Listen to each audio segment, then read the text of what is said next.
तो देखो जो शेल होती है वो आगे वाला नंबर होता है। आई बात समझ में? हाँ, yes, thank you very much. नहीं, स्टार्ट हो रखा है। नहीं था। अच्छा, आपने अभी किया है? ओके ओके, ये कट क्यों दिया है?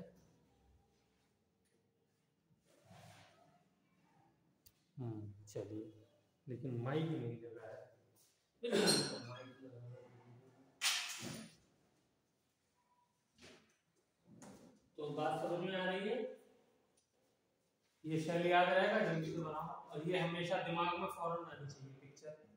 शेल बनाओ, उसका नंबर लिखो, कौन सी शेल के कौन से ऑर्बिटल है, ये पता होना चाहिए। तो जो उसके आगे वाले नंबर होते हैं उनसे पता चलता है, ठीक है ना, कि कौन से शेल का नंबर है।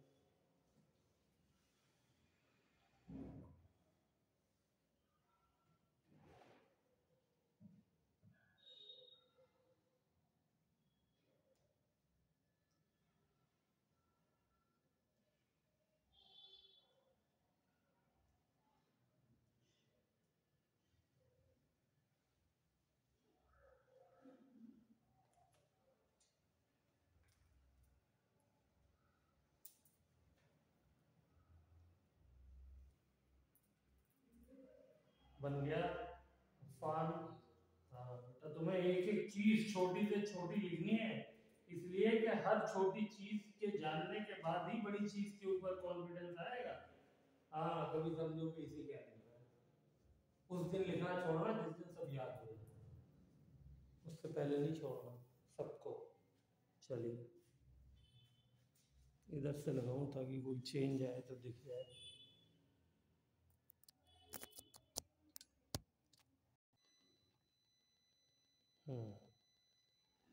ठीक है,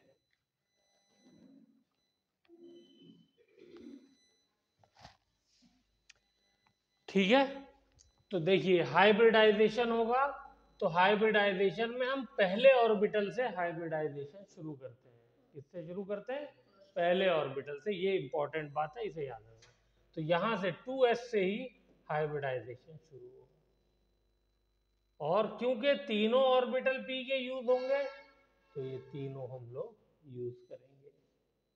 आ गई बात समझ में? तो हाइब्रिडाइजेशन कौन सी हो जाएगी बताइए मुझे? एक s का हो गया और 3 p के हो गए। ये भी कौन सी हाइब्रिडाइजेशन हो गई? sp3। और 4 ऑर्बिटल बने हैं, तो चार चार ऑर्बिटल मिक्स हुए हैं, तो 4 ही ऑर्बिटल बनेंगे। ठीक है, ये बन गए 4 ऑर्बिटल।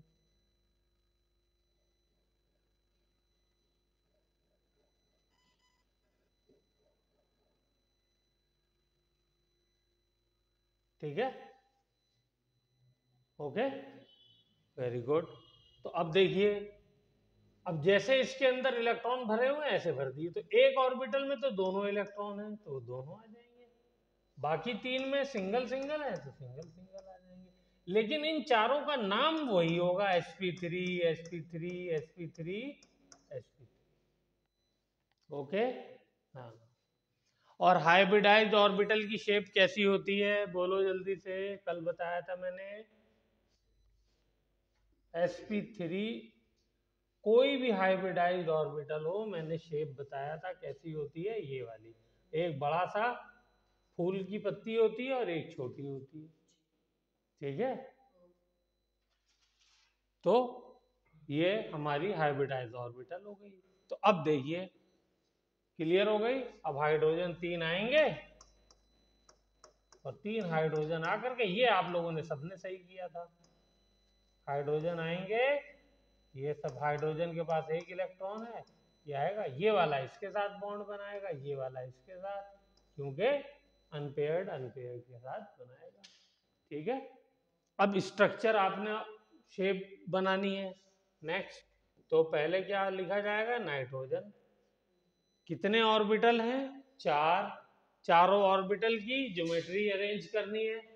तो बताइए, ज्योमेट्री 4 ऑर्बिटल की बेस्ट कैसे बनती है?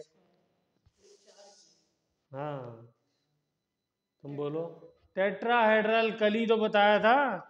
हाँ 3-4 बार बता चुका हूँ, ये याद रखना है। और sp3 देख करके ही दिमाग में आ जाना चाहिए। ऑर्बिटल की ज्योमेट्री कैसी होगी?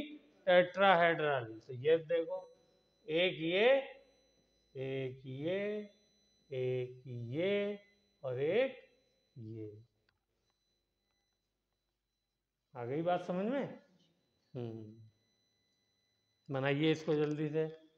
तो टेट्राहेड्रल ज्योमेट्री बनेगी, ट्राइगोनल प्लेनर नहीं बनेगी। ठीक है, चलिए अब देखिए जल्दी से, इधर देखिए, बना लिया हो तो। अभी तक आपने बनाया नहीं बेटा अनस, फिर टाइम लगेगा आपको बनाने में। चलिए, तो अब देखिए इलेक्ट्रॉन भरते हैं, तो इसमें आएगा एक इलेक्ट्रॉन, इसमें आएगा एक इलेक्ट्रॉन, इसमें आएगा एक इलेक्ट्रॉन, अरे एक में आएंगे 2 इलेक्ट्रॉन। ठीक है, हाइड्रोजन आएगा, हाइड्रोजन का कौन सा ऑर्बिटल है ये? हाइड्रोजन के कौन से ऑर्बिटल में इलेक्ट्रॉन होता है? 1s में ना। हाँ, घबराने की क्या बात है, मैं हूं ना। 1s1 कैसी शेप होती है? स्फेरिकल एस की। तो यहाँ पे 3 हाइड्रोजन आ गए। ठीक है, सब के सब कौन से हैं? 1s 1s 1s। तो एक एक इलेक्ट्रॉन लेके आए हैं, तो एक एक इलेक्ट्रॉन दिखा दो। ये कौन किसके हैं? हाइड्रोजन के, तो हाइड्रोजन दिखा दो। ये ज्योमेट्री हो गई किसकी? ये शेप हो गई, लिख दो यहाँ पे, shape of hybridise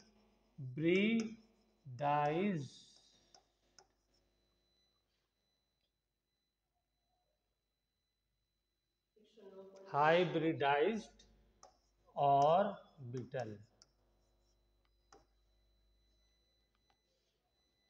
shape of hybridized orbital. वैसे ये हाइड्रोजन लगाने के बाद हम लोग इसको मॉलिक्यूल कहेंगे।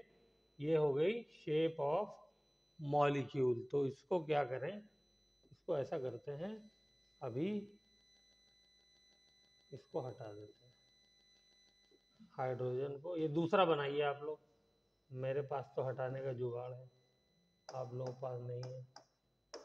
ये है shape of hybridized orbital.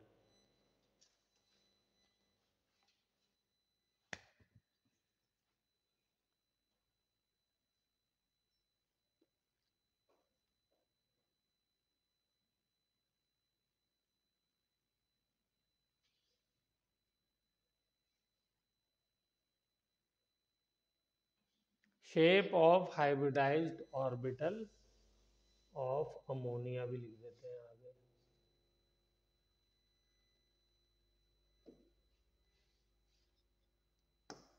Of nitrogen, ammonia नहीं, नाइट्रोजन।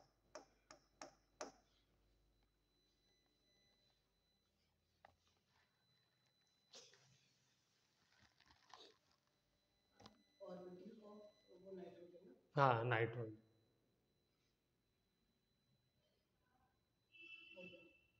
अब अमोनिया का बनाते हैं, तो अमोनिया का कैसे बनेगा? हाँ, तो 1 2 3 4।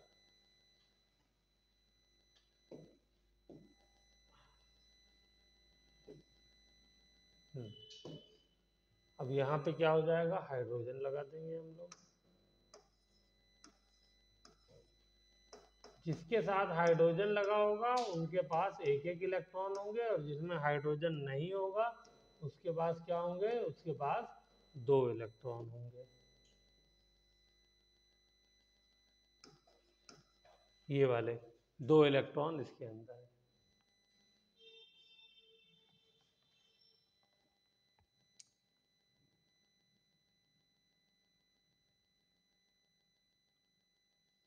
हो गया? ये है शेप ऑफ मॉलिक्यूल। क्या है? Shape of molecule. वो है shape of hybridized orbital of nitrogen. दोनों में डिफरेंस समझना होगा। हो गया? अब देखो, अभी तक जितने मॉलिक्यूल हमने पढ़े थे, इधर देखिए, अभी तक जितने मॉलिक्यूल हमने पढ़े थे उन सबके अंदर shape of hybridized orbital of central atom, ये नाइट्रोजन क्या है, सेंट्रल एटम, इसकी और शेप ऑफ मॉलिक्यूल की शेप जो थी वो सेम थी, कोई चेंज नहीं था। लेकिन अब चेंज आ गया। क्या चेंज आया है, देखिए यहां पर तो हाइब्रिडाइज्ड ऑर्बिटल क्या है, यहां पे है टेट्राहेड्रल, क्या शेप है, टेट्राहेड्रल। लेकिन यहां पर क्या हो गई है, पिरामिडल। बोलिए क्या हो गई है, पिरामिडल शेप हो गई। कैसे बनाई जाएगी पिरामिडल शेप, डंडा वाली, तो डंडे वाली शेप ऐसे बनाई जाएगी, एक हाइड्रोजन, दूसरा हाइड्रोजन पीछे की तरफ, तीसरा हाइड्रोजन, और जो ऊपर वाला है डंडा, तो ऊपर कुछ नहीं है, तो यहाँ इलेक्ट्रॉन पेयर रखा हुआ है। जैसे ऐसे समझो, ये है एक हाइड्रोजन, दो हाइड्रोजन, तीन हाइड्रोजन, ये पीछे वाला हाइड्रोजन है, ये तुम्हारे लिए आगे वाले हो गए। इस पे कुछ नहीं लगा हुआ है, यहाँ पे खाली क्या रखा हुआ है, इलेक्ट्रॉन रखा हुआ है। तो ये शेप नहीं होगी, पिरामिड जैसी नहीं हो गई है। तो ये शेप क्या कहलाती है, पिरामिडल कहलाती है। ठीक है, चलिए लिखिए इसको, जल्दी से बनाइए।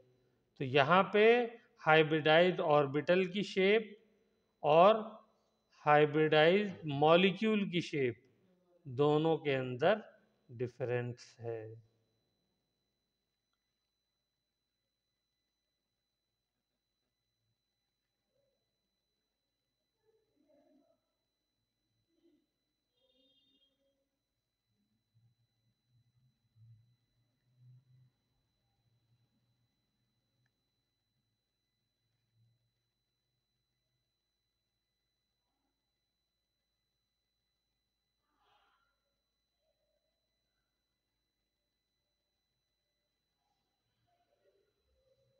हो गया,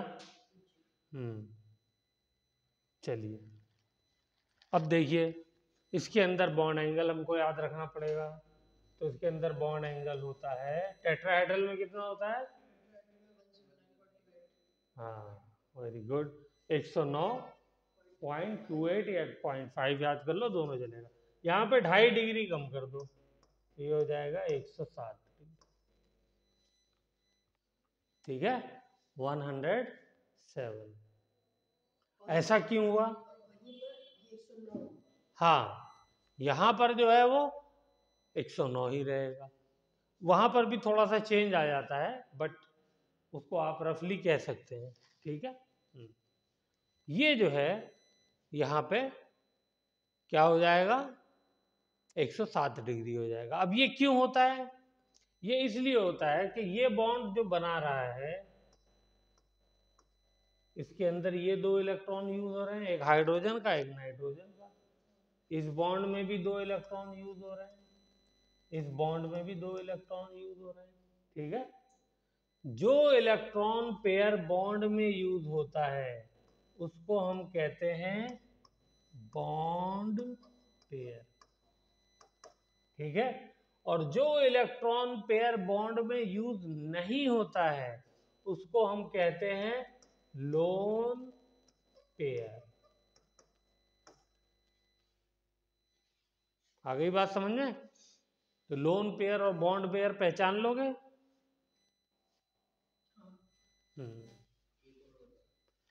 जो इलेक्ट्रॉन का पेयर जोड़ा, हमेशा दो चाहिए होते हैं बॉन्ड बनाने के लिए, तो जो इलेक्ट्रॉन का जोड़ा बॉन्ड बनाने में काम आता है उसको बॉन्ड पेयर कहते हैं। ठीक है, और जो बॉन्ड बनाने में यूज नहीं हुआ, ऐसे ही पड़ा हुआ है, लोनली, तो लोनली को क्या कहेंगे, लोन पेयर। ठीक है ना, अकेला पड़ा हुआ है, कोई यूज नहीं हुआ उसका, उसको क्या कहते हैं, लोन पेयर। तो ये एक बात हो गई। अब देखो ये बॉन्ड 109 डिग्री से 107 कैसे हुआ, इस बात को समझो। तो होता ये है, इस बात को लिखना पड़ेगा, कहाँ लिखूं, यहाँ लिख देता हूं। कि लोन पेयर के अंदर रिपल्शन जो होता है, क्या चीज? रिपल्शन। रिपल्शन तो जानते हो, एक दूसरे को ढकेलना, एक दूसरे से दूर जाना। तो रिपल्शन बिटवीन लोन पेयर और लोन पेयर, दो लोन पेयर पड़ोस में आ जाएं तो उनके बीच में रिपल्शन ज्यादा होता है अगर एक लोन पेयर हो और एक बॉन्ड पेयर हो। जैसे यहाँ पे पड़ोसी क्या है? लोन पेयर, बॉन्ड पेयर है। ठीक है। और इनका ज्यादा होता है किससे? बॉन्ड पेयर से। ये पूरा पूरा लिखना तुम लोग, अगर जो है वो याद ना रहे तो एक बार शॉर्ट में फुल लिख लो, फिर शॉर्ट में लिखते रहो।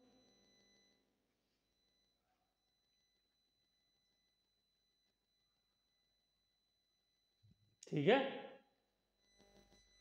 तो यानी अगर दो लोन पेयर हैं तो उनके बीच का रिपल्शन फोर्स सबसे ज्यादा। ठीक है। क्योंकि वो बिल्कुल फ्री है तो सबसे ज्यादा रिपल्शन होता है उनके अंदर। उसके बाद एक फ्री वाला है, एक बॉन्ड में बंधा हुआ है, तो उनके बीच में रिपल्शन थोड़ा सा कम होता है। लेकिन दोनों अगर बंधे हुए हैं तो उनके बीच का रिपल्शन उससे भी कम होता है। तो अब मुझे ये बताइए कि यहाँ पे रिपल्शन क्या हो रहा है? यहाँ पे जरा चेक करिए, इनके बीच में कौन सा वाला रिपल्शन है इन तीनों में से? Bond pair. Very good. तो इसको मैं लिख दूं जरा जल्दी से ताकि मजा आ जाए। यहाँ पे है लोन पेयर, बॉन्ड पेयर, है नहीं है? यहाँ पर भी लोन पेयर और बॉन्ड पेयर वाला है। इन दोनों के बीच में कौन सा वाला है? यहाँ पे बॉन्ड पेयर वाला है। तो बताओ, ये ढकेल नहीं देंगे इसको अंदर की तरफ?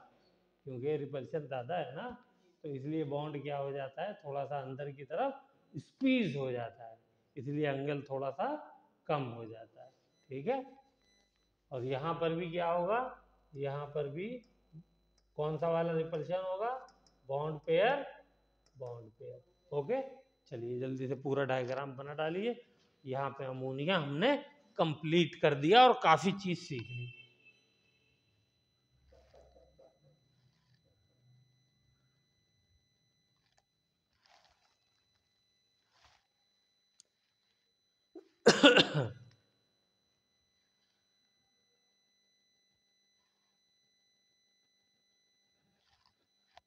और डायग्राम थोड़ा बड़ा बड़ा बनाओ बेटा, आना फिर छोटे पे आ गए तो।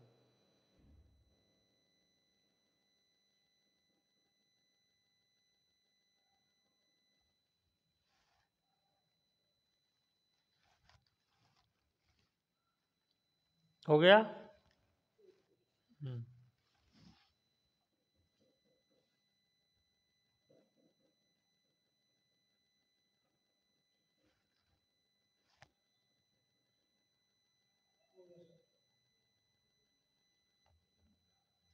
ठीक है।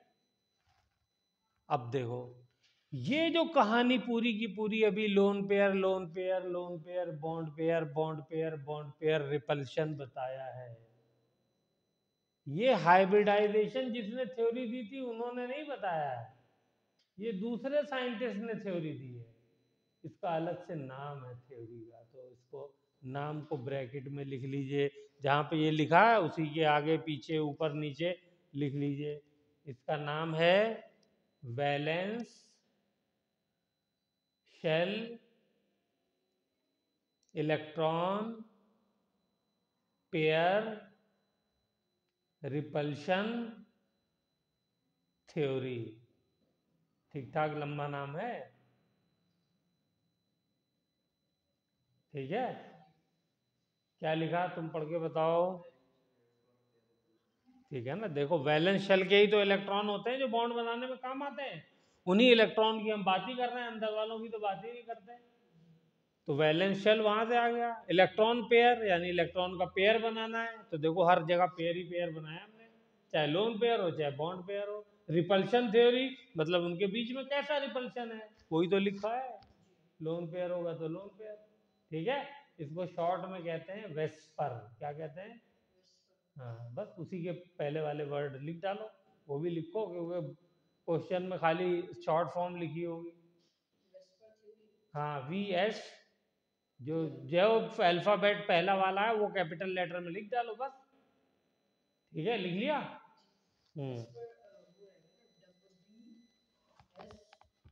हाँ भैया, वैलेंस से वी आ गया, शेल से एस आ गया है, वैलेंस शेल, इलेक्ट्रॉन से ई आ गया, वैलेंस शेल इलेक्ट्रॉन, पी आ गया, पेयर, रिपल्शन थ्योरी। ठीक है, ये हो गया। चलिए, ये इसका है, वेस्पर वेस्पर लोग बोलते हैं। ठीक, चलिए एक मॉलिक्यूल और कराऊंगा, तब आपको और क्लैरिटी आएगी। और वो मॉलिक्यूल है भी बहुत इंपॉर्टेंट, बल्कि आप लोग खुद ट्राई करिए जरा, पहले जैसे पहले ट्राई किया H2O।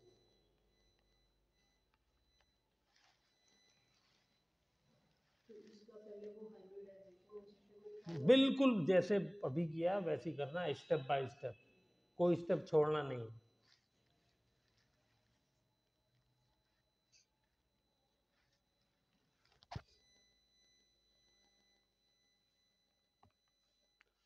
कोई स्टेप छोड़ना नहीं है।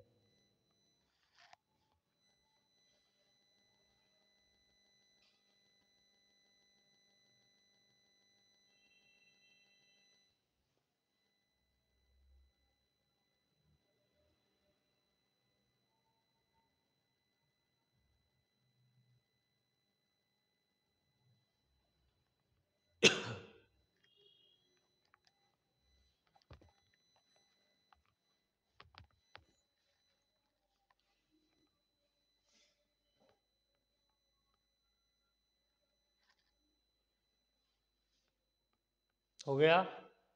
सबसे पहला स्टेप बताओ अफान, क्या होता है? इलेक्ट्रॉनिक कॉन्फ़िगरेशन, जोर से बोलो। हाँ, किसकी?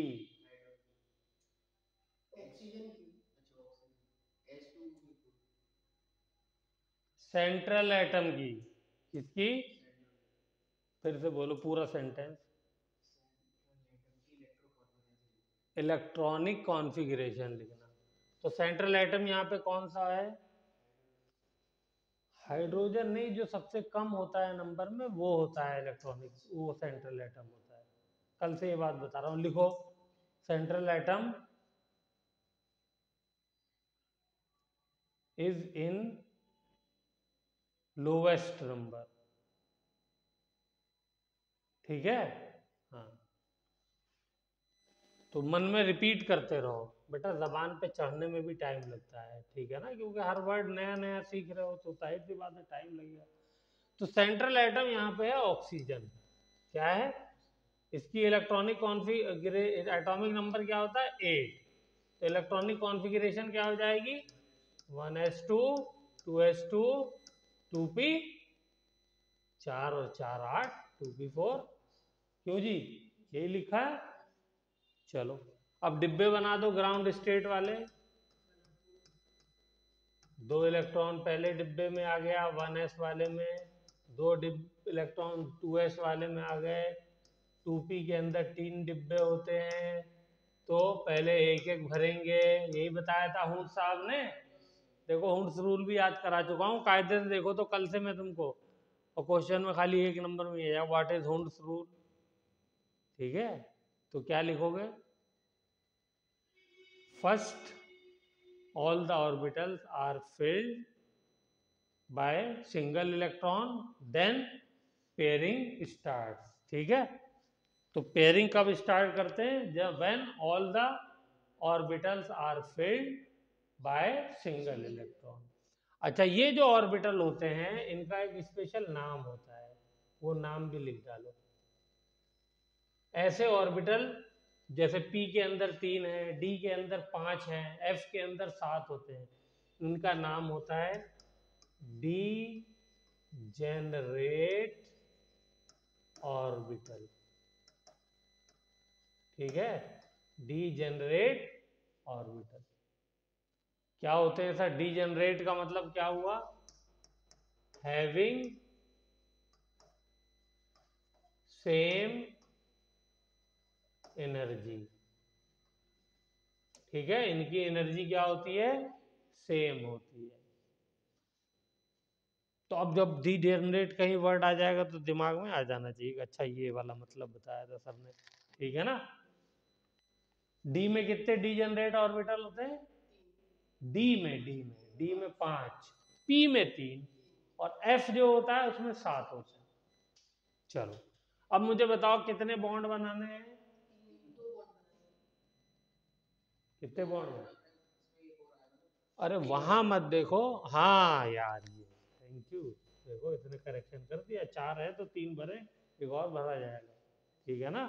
हाँ तो 4 हो गए, तो हमें बॉन्ड कितने बनाने हैं अब बताओ, 2 बनाने हैं क्योंकि 2 हाइड्रोजन है। तो क्या मेरे पास 2 अनपेयर्ड इलेक्ट्रॉन है, यस। तो मुझे एक्साइटेशन की जरूरत है नहीं, तो अब सीधा क्या कर देंगे, हाइब्रिडाइजेशन। और हाइब्रिडाइजेशन जब करते हैं तो कहाँ से शुरू करते हैं, शेल के पहले ऑर्बिटल से। जो वैलेंस शेल है, यहाँ पे वैलेंस शेल कौन सी है, सेकंड वाली है, क्योंकि 2 नंबर लिखा हुआ है। तो पूरा लेते हैं, यहाँ से शुरू करेंगे, ठीक है ना। हाँ यहाँ से शुरू करेंगे और जितने बॉन्ड बनाने हैं वहां तक जाएंगे।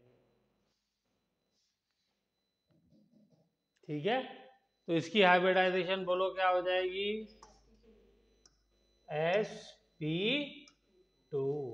गलत हो गया, एक s का है और 3 p के हैं, sp3। 3 p नहीं है, हाँ बस। तो 2 लोगे तो फिर तो एक ही इलेक्ट्रॉन आएगा, एक ही सिंगल इलेक्ट्रॉन आएगा, दोनों कहाँ आ पाएंगे। ठीक है ना। ओके। तो ऑक्सीजन की के हाइब्रिडाइज्ड ऑर्बिटल की ज्योमेट्री बताओ क्या होगी। sp3 है तो टेट्राहेड्रल होगी सर, इसमें पूछना क्या है, ये रही टेट्राहेड्रल। ठीक है, कैसे होगी ये देखो, single electron single electron, double electron double. Geometry कैसी है, shape of hybridized orbital of oxygen, यानी सेंट्रल एटम। ठीक है, लिखो जल्दी से फिर।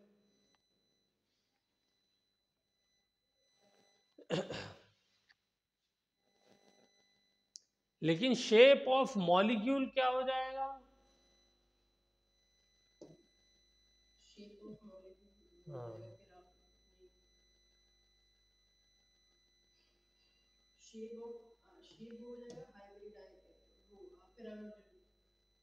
देखते हैं।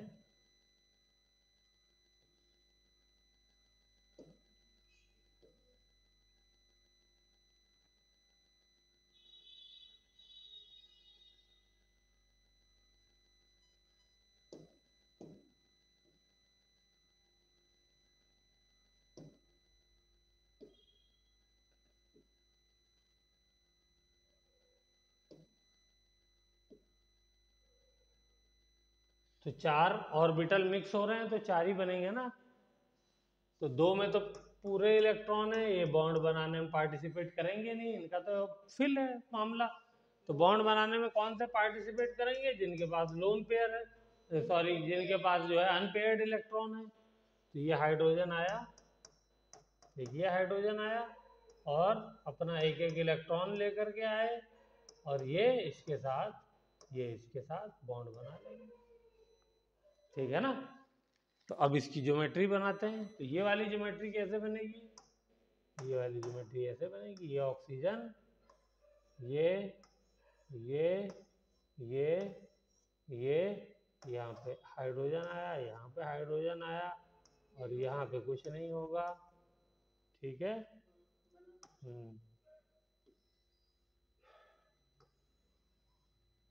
तो ये 2 इलेक्ट्रॉन यहाँ पे आ गए, ये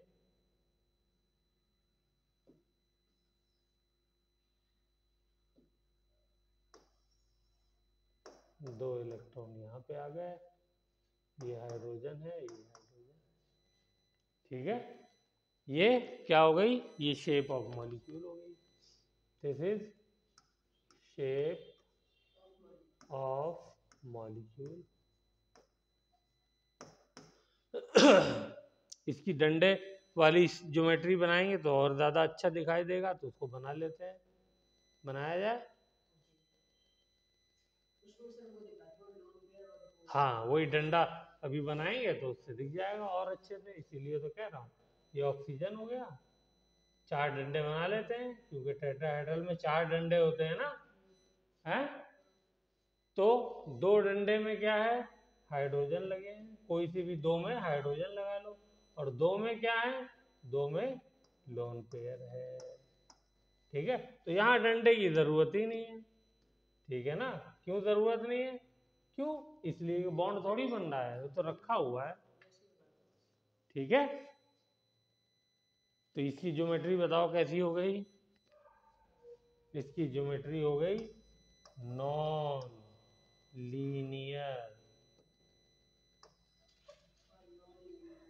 देखो ऐसे जा रहा है फिर ऐसे आ गया, कहीं आपको मिल जाएगा लिखा हुआ वी शेप, वी शेप भी कह सकते हो, ऐसे ऐसे वी की तरह हो गया, नहीं हो गया। ठीक है, नॉन लीनियर चेक करो ना, लीनियर क्या होता है, लीनियर ये होता है। लीनियर कैसे बना लोगे, ये 2 बड़े बड़े गुंडे रखे हुए हैं, जाने देंगे इसको सीधा होने देंगे, कैसे करेंगे, जरा और रीअरेंज करो। ये इलेक्ट्रॉन पेयर है, ये इलेक्ट्रॉन पेयर है, ये वाले कौन से पेयर हैं, बॉन्ड पेयर हैं।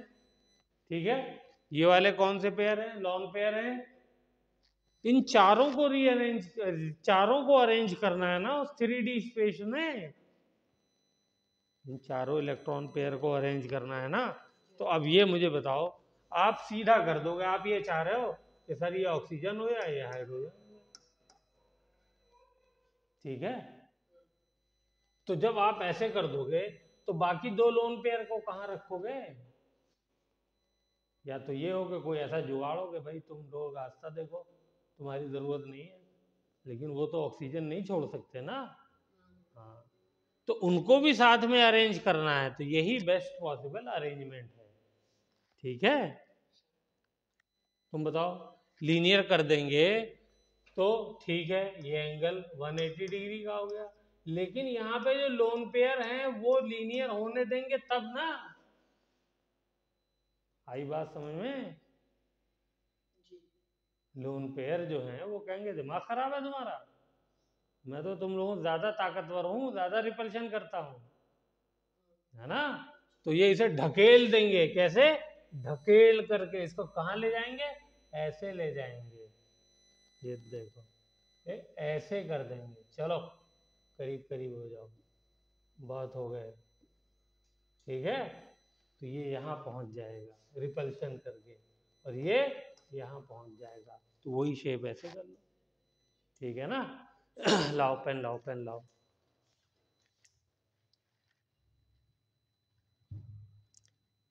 ये तो हो गई मेरी टेट्राहेड्रल शेप है, किसकी थी ये, कार्बन टेट्राक्लोराइड, मीथेन, कल हमने पढ़ा था। हाइब्रिडाइजेशन इसकी भी sp3 थी, इसमें कोई लोन पेयर नहीं था, चारों बॉन्ड बने हुए थे, हाइड्रोजन हाइड्रोजन सब लगा हुआ था। आज मैंने ये वाला बॉन्ड सबसे पहले हटाया, तो क्या बन गया ये, अमोनिया पिरामिड, यहाँ पे क्या आ गया, लोन पेयर। ठीक है, और ये लोन पेयर ने क्या किया, इस वाले इलेक्ट्रॉन पेयर को रिपेल किया, इस वाले को भी रिपेल किया, इस वाले को भी रिपेल किया, और रिपेल करने की वजह से इन तीनों को थोड़ा सा अंदर की तरफ ऐसे कर दिया, तो बॉन्ड एंगल 109 से क्या हो गया, 107 हो गया। आ गई बात समझ में। अब देखो क्या हुआ, अब एक ये जो है ऑक्सीजन, एक लोन पेयर यहाँ, एक लोन पेयर यहाँ, समझ गए, कैसे इसको लीनियर कर दोगे भाई, यहाँ लोन पेयर यहाँ लोन पेयर, वो कहेगा दिमाग खराब है, चलो अपनी औकात में रहो, ढकेल करके इसको यहाँ कर देंगे ना, ऐसा खुलने थोड़ी देंगे। आ रही बात समझ में, हाँ, और इतना ढकेलेंगे कि इनको और करीब कर देंगे, 160 से भी करीब आ जाएंगे। इस बार हो जाएगा 104.5, 2.5 डिग्री और कम हो जाएगा। तो इस बार बॉन्ड एंगल कितना हो जाएगा ये बोलो?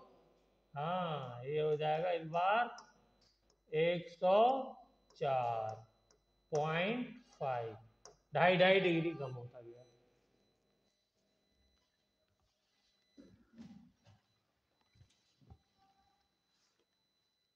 क्लियर हो गई बात?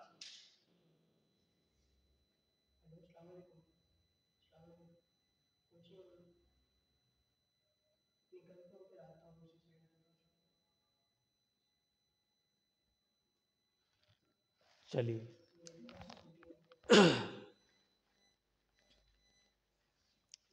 अब देखिए,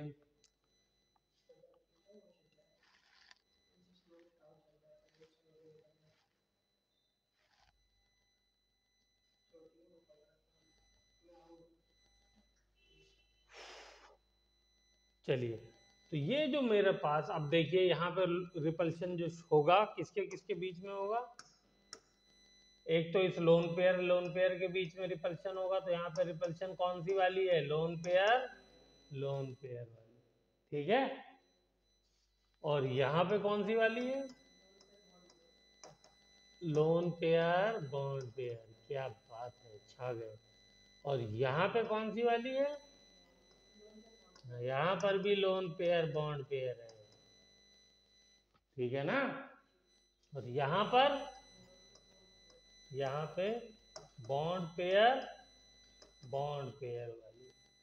तो देखो ये वाली सबसे स्ट्रांग है, तो इसने क्या किया? इसने ढकेला इसको, बॉन्ड को। पहले इन बॉन्ड पेयर को इधर से भी धक्का मिल रहा है, इधर से भी मिल रहा है, और ये दूर रहना चाहते हैं। लोन पेयर के बीच में रिपल्शन ज्यादा, तो ये ज्यादा दूर रहेंगे, ठीक है, क्योंकि ताकतवर भी है। और फिर जब ये दूर, एक तो वैसे ही वो ढकेलते हैं इलेक्ट्रॉन पेयर्स को जो बॉन्डिंग वाले हैं, ऊपर से ये दूर भी हो गए, तो इसलिए बॉन्ड एंगल और ज्यादा स्क्वीज हो जाएगा। आ गई बात clear? Hybridization sp3, shape of hybridize orbital oxygen का क्या रहेगा? वो टेट्राहेड्रल ही रहेगा, ठीक है। ये वाली ज्योमेट्री टेट्राहेड्रल रहेगी।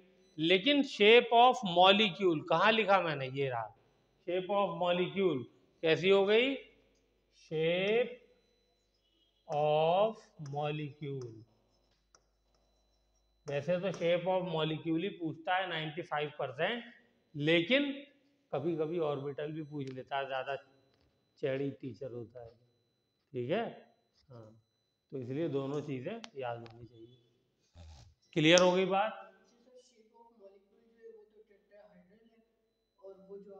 शेप ऑफ मॉलिक्यूल टेट्राहेड्रल नहीं, shape of hybridized orbital of central atom, ये लिखा हुआ भाई साहब। हाँ, ये देखिए,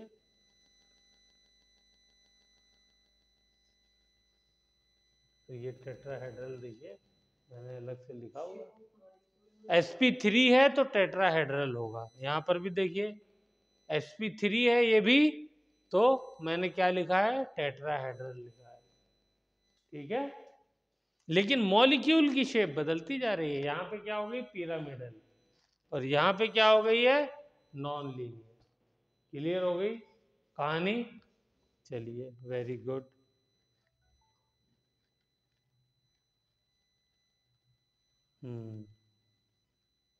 ओके।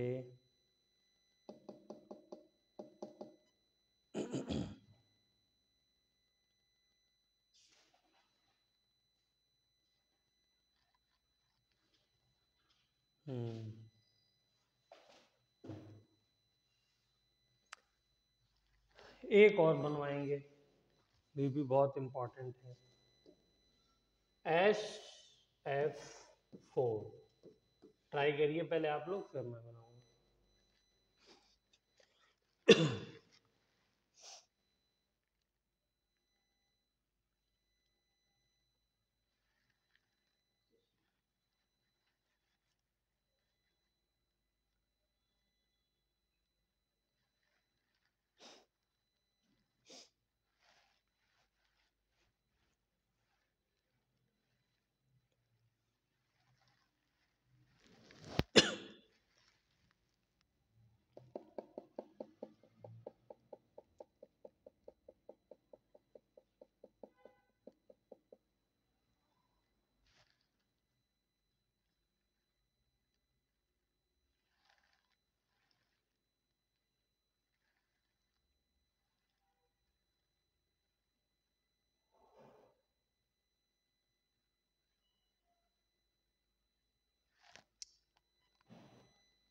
सल्फर का एटॉमिक नंबर कितना है 60। गुड। इलेक्ट्रॉनिक कॉन्फ़िगरेशन लिख दी, क्या हुई 2s2 2p6 3s2 12 हो गए 3p4। तो डिब्बे में कौन से बनाऊंगा, सिर्फ वैलेंस शेल के बनाऊंगा, आगे वाले नहीं बनाऊंगा क्योंकि बहुत ज्यादा टाइम लग जाएगा। ठीक है,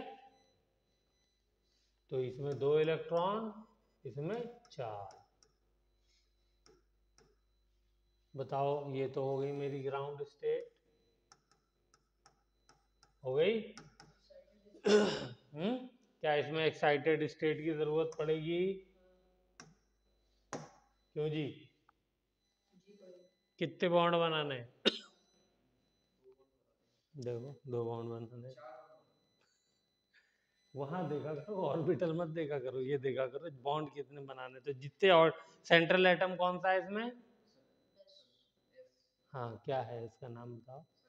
सल्फर। हाँ, ऐसे बेटा बोलते बोलते प्रैक्टिस होगी। सल्फर का, सल्फर सेंट्रल एटम है और बॉन्ड कितने बनाने हैं? 4 फ्लोरीन को जोड़ना है तो 4 बॉन्ड बनाने हैं। हमारे पास कितने इलेक्ट्रॉन हैं अनपेयर्ड? 2। तो हमें क्या करना पड़ेगा, अब एक्साइटेड स्टेट में जाना पड़ेगा। एक्साइटेड स्टेट में गए तो क्या हो जाएगा, बोलिए। इसके पास क्योंकि ये थर्ड शेल है तो थर्ड में डी ऑर्बिटल भी होता है, सेकंड में डी ऑर्बिटल नहीं होता है। वो बनाया था ना, देखो चेक करो, सेकंड शेल के अंदर डी बताया था मैंने। चेक जहां करने के लिए बता रहा हूँ वहां देख नहीं रहा है, दूसरी जगह देख रहा है अल्लाह का बंदा। ये देखो, ये रहा, पहली शेल में सिर्फ एस, दूसरी में एस और पी दोनों, और तीसरी में एस पी डी तीनों। ठीक है, तो डी ऑर्बिटल कौन सी शेल से शुरू होता है अनास?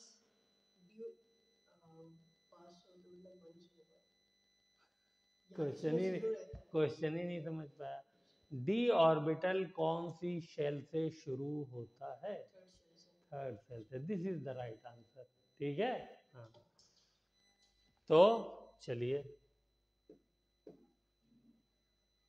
ओके, तो हम क्या करेंगे, ये वाला इलेक्ट्रॉन जंप कराएंगे किसके अंदर? डी में, पी वाला। ओके, ये छा गया यार, समझ में आ गया इसका मतलब, केमिस्ट्री अब घुसने लगी है। एस पी, बोलो जी, तुम्हें भी समझ में आया नहीं आया? sp3d, 3 पी के है ना, तो p3 हो गया और 1 डी के, sp3d हो गया। ठीक है, हाँ। तो कैसे हो बनेगा जल्दी से, सेंट्रल एटम का हाइब्रिडाइज ऑर्बिटल बनाओ। कैसी शेप बनती थी sp3d में? कॉपी में चेक करो, ऐसे चेक कर करके ही याद होता है किसी को, कोई मतलब पेट से थोड़ी याद करके आता है अम्मी के। हाँ बोलो बोलो। हाँ, ट्राइगोनल बाई पिरामिडल। तो कैसी शेप बनाते हैं, कैसे बनाते हैं वो? सर एक ये ऑर्बिटल बनाइए, पहले ट्राइगोनल बना दीजिए, बन गया ट्राइंगल। ठीक है, फिर उसके बाद क्या करिए, फिर उसके बाद ये करिए कि एक ऊपर बना दिए, एक नीचे बना दिए।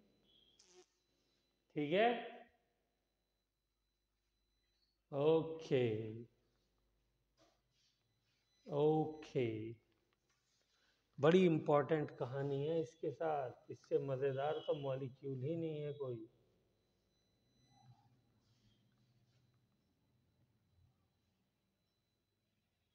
ठीक है, बाकी क्या हो जाएगा, 4 फ्लोरीन लग जाएंगे, तो यहाँ पे फ्लोरीन लगा दीजिए। फ्लोरीन कौन से ऑर्बिटल से जुड़ेगा? पी से। ठीक है ना, क्योंकि इसके पास जो अनपेयर्ड इलेक्ट्रॉन है वो कहाँ पर है? पी में। ये फ्लोरीन जुड़ जाएगा। लेकिन मैं इसको अलग दिखाता हूँ। तो ये शेप ऑफ हाइब्रिडाइज्ड ऑर्बिटल आप लोगों ने लिख दी, ट्राइगोनल बाई पिरामिडल, शॉर्ट में मैंने ये लिख दिया। अब मैं बनाता हूँ S this this this this this.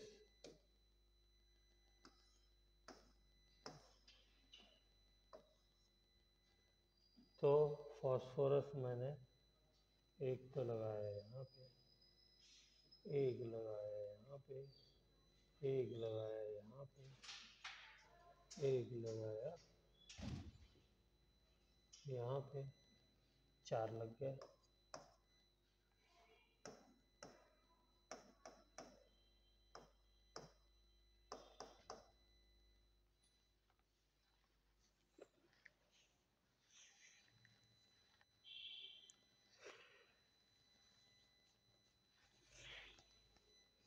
बन गया।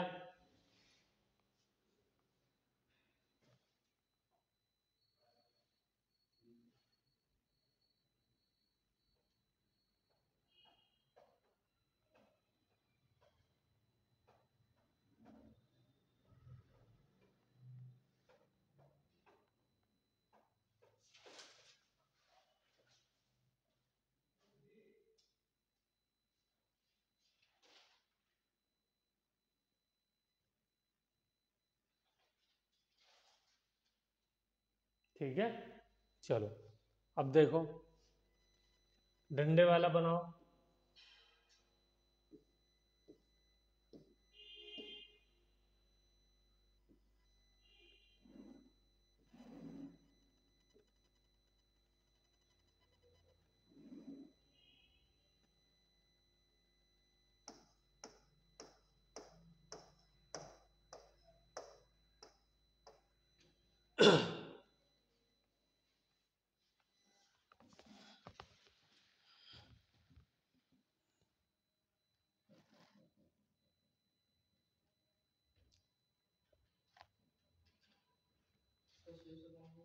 है बेटा? हाँ अभी बताएंगे, आ जाए मोहतरम, गए हैं।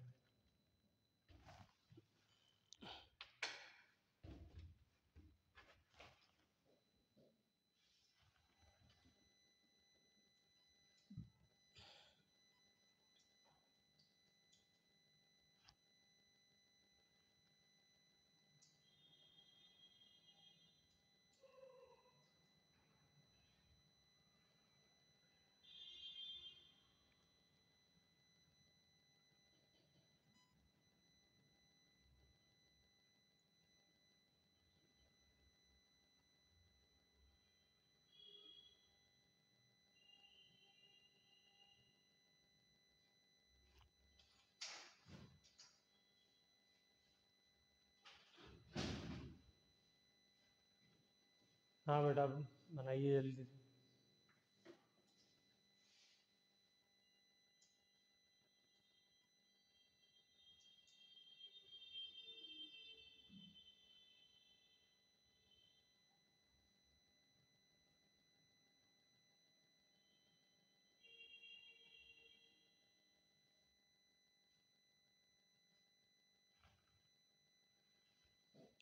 इस मॉलिक्यूल की शेप किससे मिल रही है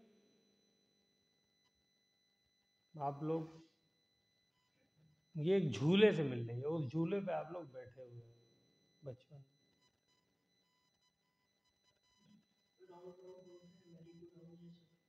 नहीं, उससे कहाँ मिल रही है, इसका मिल रहा है सी सॉ से। सी सॉ क्या होता है? वो झूला नहीं होता है, ऐसे स्टैंड होता है इस तरीके से, इधर एक बच्चा बैठ जाता है, इधर कभी इधर कभी इधर कभी इधर, जो एक ये नीचे जाता है। तो ये देखो वो जो 2 फ्लोरीन है इक्विटोरियल पोजीशन पे, उस वाली पोजीशन का क्या नाम दिया था? ये वाली जो पोजीशन थी इसका नाम इक्विटोरियल दिया था ना। देखो कल लिखा था नहीं लिखा था?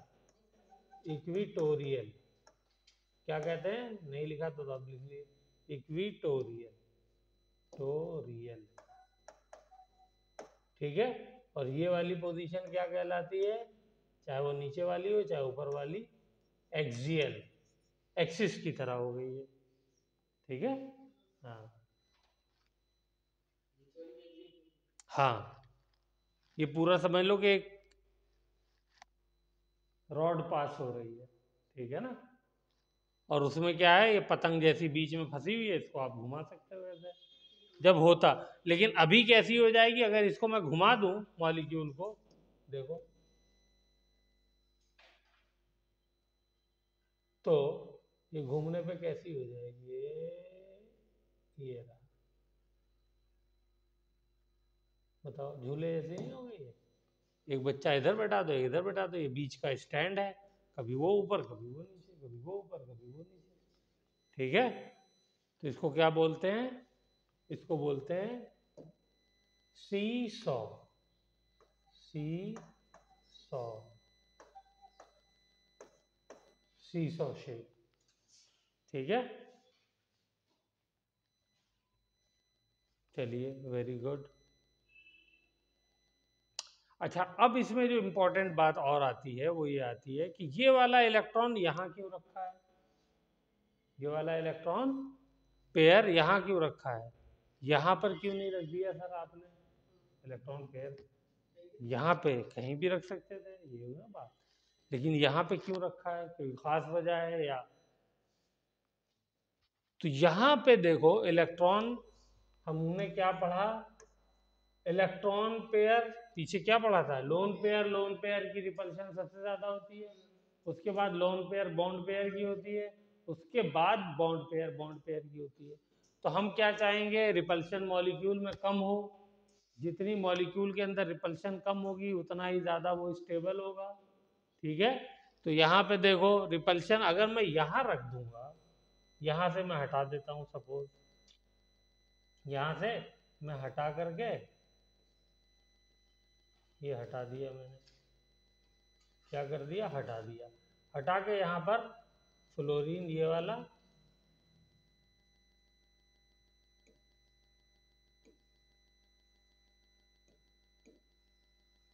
ये यहाँ लगा दिया, चलो ये फ्लोरीन मैंने यहाँ लगा दिया, अब इलेक्ट्रॉन पेयर यहाँ लगा दिया, तो देखो यहाँ पे रिपल्शन बढ़ जाएगी, कैसे बढ़ जाएगी, ये सारे के सारे इलेक्ट्रॉन जो हैं ये कितने डिग्री पे आ गए, 90 डिग्री पे आ गए, ये वाला एंगल कितना था, 90 डिग्री था, तो करीब आ गए। और यहाँ पे अगर मैंने इलेक्ट्रॉन पेयर रखा था तो क्या थे, ये वाले इलेक्ट्रॉन कितने डिग्री पे थे, 120 डिग्री पे थे, तो यहाँ पे रिपल्शन क्या था, यहाँ पे रिपल्शन कम था। आ गई बात समझ में, इसलिए हम यहाँ पे ना रख के एक्सियल पोजीशन पे लोन पेयर को कहाँ रखते हैं, इक्विटोरियल पे रखते हैं। क्लियर हो गई बात एकदम। चलिए तो इस बात को लिखिए, electron pairs are placed, electron pairs are placed at equatorial position, placed at equatorial position,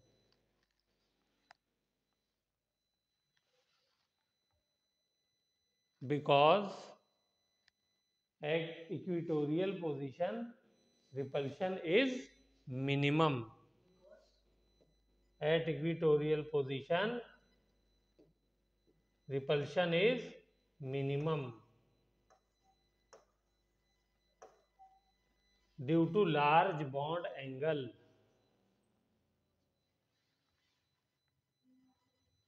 ठीक है ना, लार्ज बॉन्ड एंगल ज्यादा होता है, due to large bond angle. हो जाएगा, मुश्किल तो नहीं बता दिया मैंने ज़्यादा, नहीं। चलिए तो अब एक मॉलिक्यूल आपको होमवर्क में दे रहा हूँ, ये आप लिखिएगा, बनाइएगा, ClF3। क्या बनाना है आपको होमवर्क में, ClF3, ठीक है, ये आपको बनाना है। ओके। और अगर और दिल करे तो ये भी बना लीजिएगा, XeF2, xenon difluoride.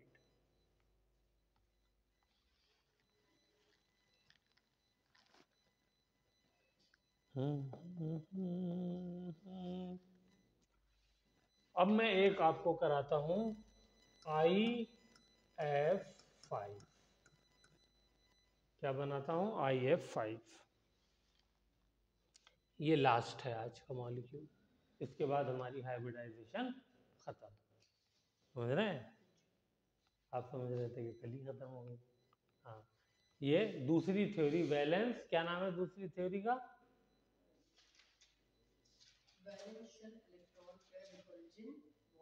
Repulsion theory. ठीक है, तुम भी बोलो। थ्योरी शॉर्ट में क्या बोलते हैं? VSEPR theory. ठीक है, हाँ।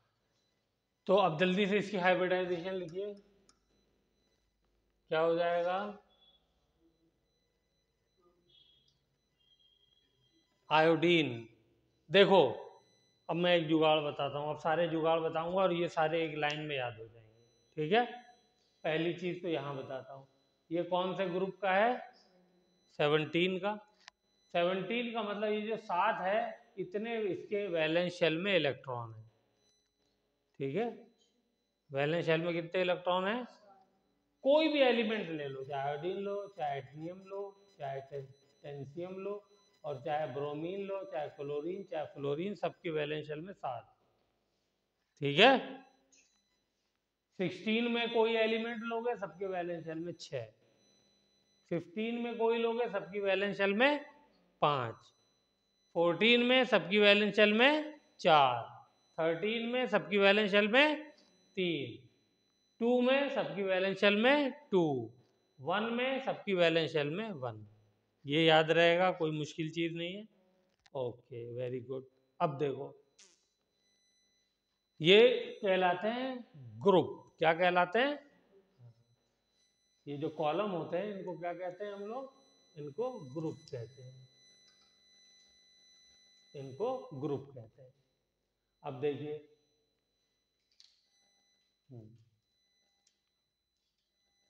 इनको ग्रुप कहते हैं। और ये जो नीचे की तरफ ऐसे रोज हैं हॉरिजॉन्टल, इनको कहते हैं पीरियड। क्या कहते हैं? हाँ, तो ये कौन से पीरियड में है आयोडीन? ऊपर से गिनती शुरू कहाँ से हो रही है? ये पहला पीरियड है। पहले पीरियड में 2 एलिमेंट दिख रहा है ना, एक हाइड्रोजन, एक हीलियम। ठीक है, दूसरे पीरियड में 1 2 3 4 5 6 7 8, 8 एलिमेंट। ठीक है, तीसरे में भी 1 2 3 4 5 6 7 8, तीसरे में भी 8 एलिमेंट। ठीक है, और चौथे में कितने हैं? चौथे में 18। पांचवे में कितने हैं? 18। छठे में होते हैं 32। सातवें में भी होते हैं 32। ठीक है, हाँ। ये पीरियोडिक टेबल आप लोगों की टेबल पर रखी होनी चाहिए। है नहीं है पीरियोडिक टेबल? हाँ, लो, ये पीरियोडिक टेबल ऐसे लिखी हुई होनी चाहिए। ठीक है, लो तुम भी रखो। ओके, चलो अब देखो इधर। हाँ, यहाँ देखो, अभी तो फिलहाल उसको घर पे देखो।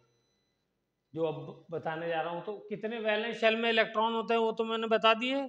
जो ग्रुप का नंबर होगा वो आखिर वाला नंबर ले लो, है 1 को छोड़ दो। कौन सी शेल होगी ये भी पता चल जाए तो मैं सीधे उसकी वैलेंस शेल की इलेक्ट्रॉनिक कॉन्फ़िगरेशन लिख सकता हूँ। अगर शेल नंबर मुझे पता चल जाए तो शेल नंबर ही तो आगे लिखा जाता है, sp के आगे, है? हाँ, तो यहाँ पे शेल नंबर जो आता है वो नंबर ऑफ पीरियड से आता है। शेल नंबर किससे आता है? नंबर ऑफ पीरियड से। देखो, ऑक्सीजन के लिए मैंने 2s2p लिया था। ऑक्सीजन का पीरियड चेक करो, पहला दूसरा।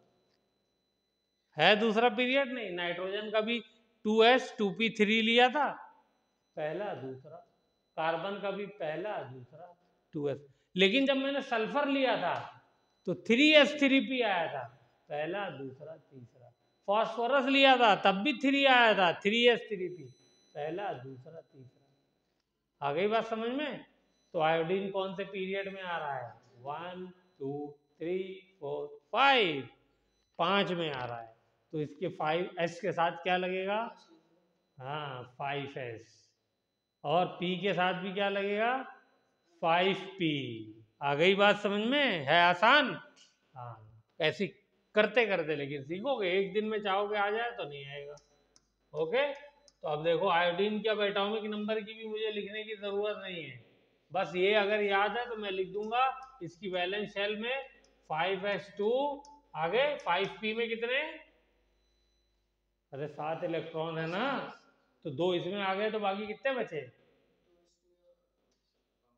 5 बचे, तो 5 इसमें आएंगे। दिमाग तुम्हारा आनस कहीं और लग रहा है, उलझ गया। फोन किसका आ गया था जो दिमाग बट गया। तो 5p, ठीक है। चलो अब इसका डिब्बा बनाओ ग्राउंड स्टेट जल्दी से। तो क्या हो जाएगा, एक डिब्बा इसका, 3 इसके, 2 इसमें इलेक्ट्रॉन, 5 इसमें। पहले सिंगल भरेंगे फिर पेयरिंग करेंगे, किसने कहा था, हुंड साहब ने कहा था, ठीक है। चलिए अब मुझे ये बताइए कि बॉन्ड कितने बनाने हैं, 5, और इलेक्ट्रॉन अनपेयर्ड कितने हैं, 1। तो क्या करना पड़ेगा, एक्साइटेड स्टेट में जाना पड़ेगा। तो एक्साइटेड स्टेट कर डालिए। तो एक्साइटेड स्टेट कहाँ करेंगे, एक्साइटेड स्टेट, जाहिर सी बात है डी ऑर्बिटल। डी ऑर्बिटल कहाँ से शुरू होता है, फिर से रिपीट करिए, थर्ड शेल से। कहाँ से, हाँ तुमने पी बोल दिया था, बाद नहीं, मैंने शेल नंबर पूछा है, ये जरूरी है। मान लो, फिर से चलो ध्यान से, सेकंड शेल है तो उसमें 2s भी है 2p भी है, क्या 2d है उसमें, नहीं है, डी का वहां पे नामो निशान नहीं है। तो पी के बाद तो डी वैसे लिखते हैं, लेकिन लिखना कौन सी शेल से शुरू करेंगे, तीसरी शेल से, ठीक है। चलो, तो यहाँ पे कौन सी डी आएगी, 5d, लेकिन यहाँ पे 0 है तो डी को खाली कर दो, ठीक है। अब मैं एक्साइटेड स्टेट कर रहा हूं, तो बताओ मुझे कितने इलेक्ट्रॉन चाहिए अनपेयर्ड, 5 है, तो 5 ही अनपेयर्ड चाहिए ना। तो कितनी एक्साइटेशन करानी पड़ेगी, बोलो, कितनी एक्साइटेशन करानी पड़ेगी, 2 करानी पड़ेगी, यानी एक्साइटेड स्टेट 1 फिर एक्साइटेड स्टेट 2 कराओ जल्दी से, और 5 बनाओ, और फिर हाइब्रिडाइजेशन लिखो, करो, दोनों एक्साइटेड स्टेट बनाओ।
हो गया, हो गई। तो हाइब्रिडाइजेशन बताओ फिर कितनी होगी, कौन सी होगी, यस वेरी गुड, देखो स्मार्ट हो गया माशाल्लाह आप लोग।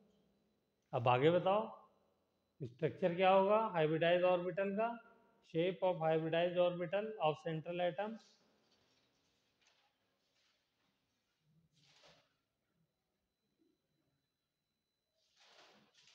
सबसे लास्ट में यही तो कराया था जाते वक्त कल।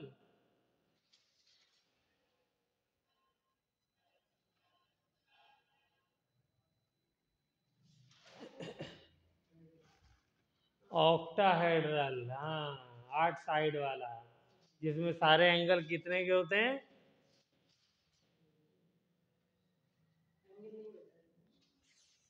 क्या बात कर रहे हो, बताया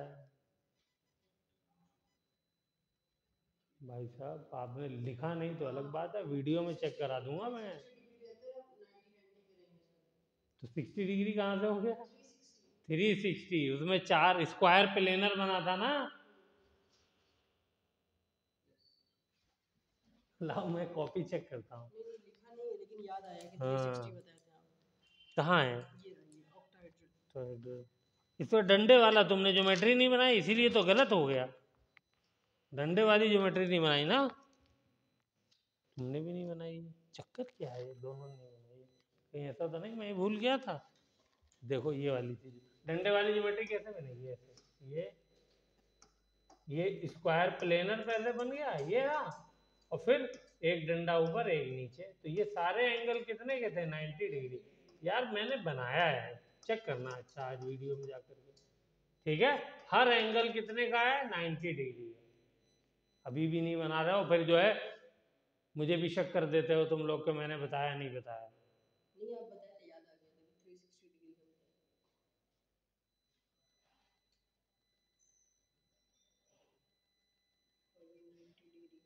सारे angle, all angles are of 90 degree. तो बताओ क्या हो जाएगी ज्योमेट्री आयोडीन की? हाँ ऑक्टाहेड्रल। ये आयोडीन, एक ऑर्बिटल ये, एक ये, एक ये, एक ये, एक ये, तो ये मेरा बन गया स्क्वायर प्लेनर, और एक ये ऑक्टाहेड्रल ज्योमेट्री हो गई। ठीक है, कितने लोन पेयर हैं इसके अंदर? जल्दी से बोलो। ऐसे सोच के थोड़ी आएगा, जो कॉन्फ़िगरेशन लिखी है उसमें देख के आएगा ना। तुम बताओ। 2 हैं? कुछ गड़बड़ कर रहे हो बेटा तुम। लो 3 कर दिए, अभी 2 से मैं 2 से ही परेशान था, तुमने 3 कर दिए। अब मुझे लग रहा है कि पूरा बना करके बताना पड़ेगा।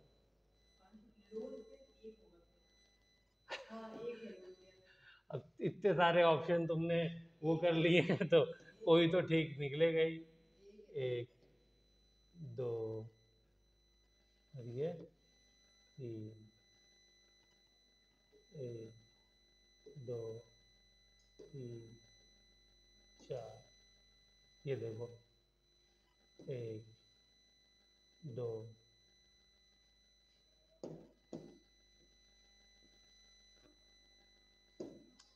तो इसमें से ये वाला इलेक्ट्रॉन एक्साइट कराया, एक ये कराया, 2 एक्साइटेशन कराई थी ना, तो यहाँ पे क्या हो गया? सब में सिंगल हो गया और यहाँ पे एक एक आ गया, 5 अनपेयर्ड इलेक्ट्रॉन हो गए, तो लोन पेयर एक ही तो बचा है, ये वाला। ठीक है बेटा, रिवाइज नहीं किया तुम लोगों ने। अगर रिवाइज कर लेते तो इतने टाइम नहीं लगता सोचने में, इतने ऑप्शन नहीं लेने पड़ते। रिवीजन नहीं चल रहा है, एक तो कमजोर, ऊपर से रिवीजन नहीं। अब हाइब्रिडाइजेशन क्या हो गई? sp3d2, 2 डी इस्तेमाल हुए तो d2 हो गई। तो हाइब्रिडाइज ऑर्बिटल की shape, shape of hybridize orbital is octahedral, OCT। ठीक है, शेप ऑफ मॉलिक्यूल क्या हो जाएगी? शेप ऑफ मॉलिक्यूल, तो सल्फर बीच में पहले डंडों से बनाते हैं, इस्तकबाल करते हैं इनका, डंडों से इस्तकबाल कर दिया, ये रहा।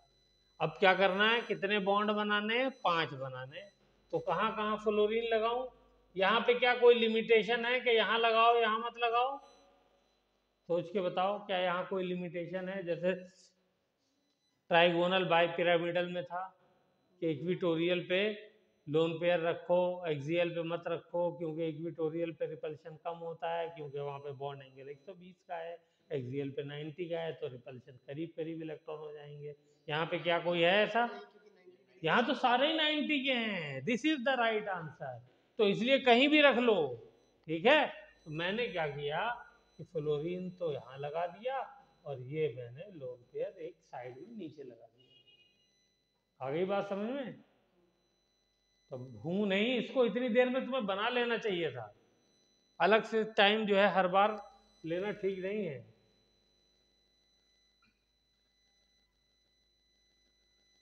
चलो बन गया ये।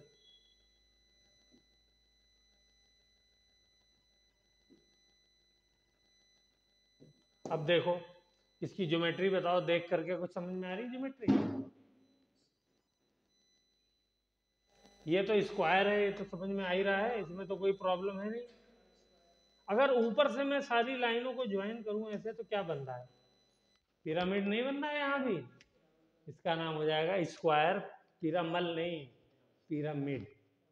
हाँ, इजिप्ट में जो पिरामिड है, हाँ वो, तो इसका नाम हो जाएगा स्क्वायर पिरामिडल। क्या नाम हो जाएगा?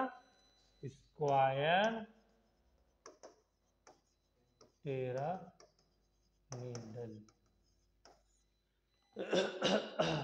ठीक है, चलिए वेरी गुड, बहुत अच्छे, मजा आ गया।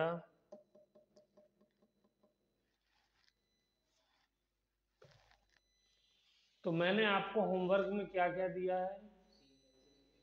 हाँ, मैंने होमवर्क में ये दिया है, 2 मॉलिक्यूल आपको दिए, अब एक तीसरा और दे दे रहा हूं। क्या? XeF4। ठीक है, इनकी हाइब्रिडाइजेशन एक जैसी होगी, इसकी हाइब्रिडाइजेशन एक जैसी होगी। ठीक है, ओके।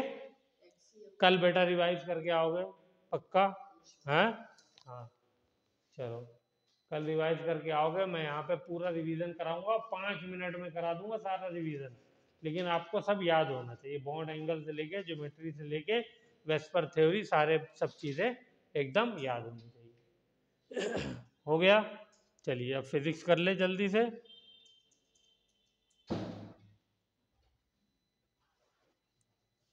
तो हम लोगों ने इनर्शिया कर लिया था। चलो अब आते हैं फिजिक्स।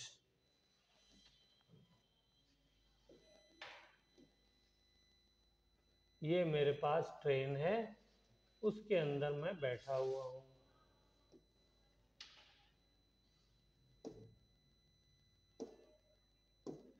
और ये उसकी बोगी है।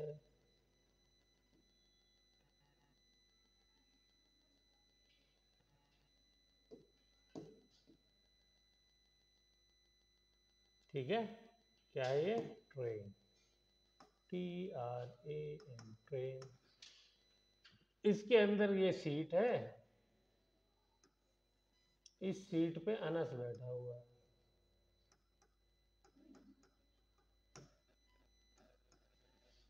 ठीक है, ट्रेन वेलोसिटी 0 है। ठीक है,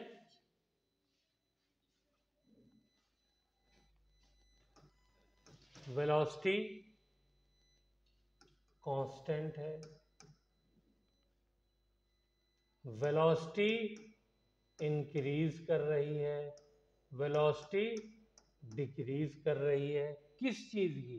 ट्रेन की। ठीक है, और अनस ने क्या कर रखा है? एक बॉल पकड़ी हुई है हाथ में। ठीक है, और जब मैं कहूंगा ये अनस फौरन, फर्मा बरदार बच्चा है, फौरन बॉल को छोड़ देगा। ठीक है, खाली क्या करेगा ये? छोड़ने का मतलब? गिरा देगा, ड्रॉप कर देगा। मतलब ऐसे कर देगा बस, ये नहीं कि फेंक देगा। फेंकना वेंकना नहीं, रिलीज करना, इसको क्या बोलते हैं? रिलीज करना। तो बेटा इतना मुस्कुराओ मत, इसको बनाओ जल्दी से। ठीक है, हाँ, क्योंकि नोट्स में होना चाहिए। या तो ये मुझे यकीन दिलाओ कि सर मैं घर जा करके सारे नोट्स वीडियो देख के बना लूंगा।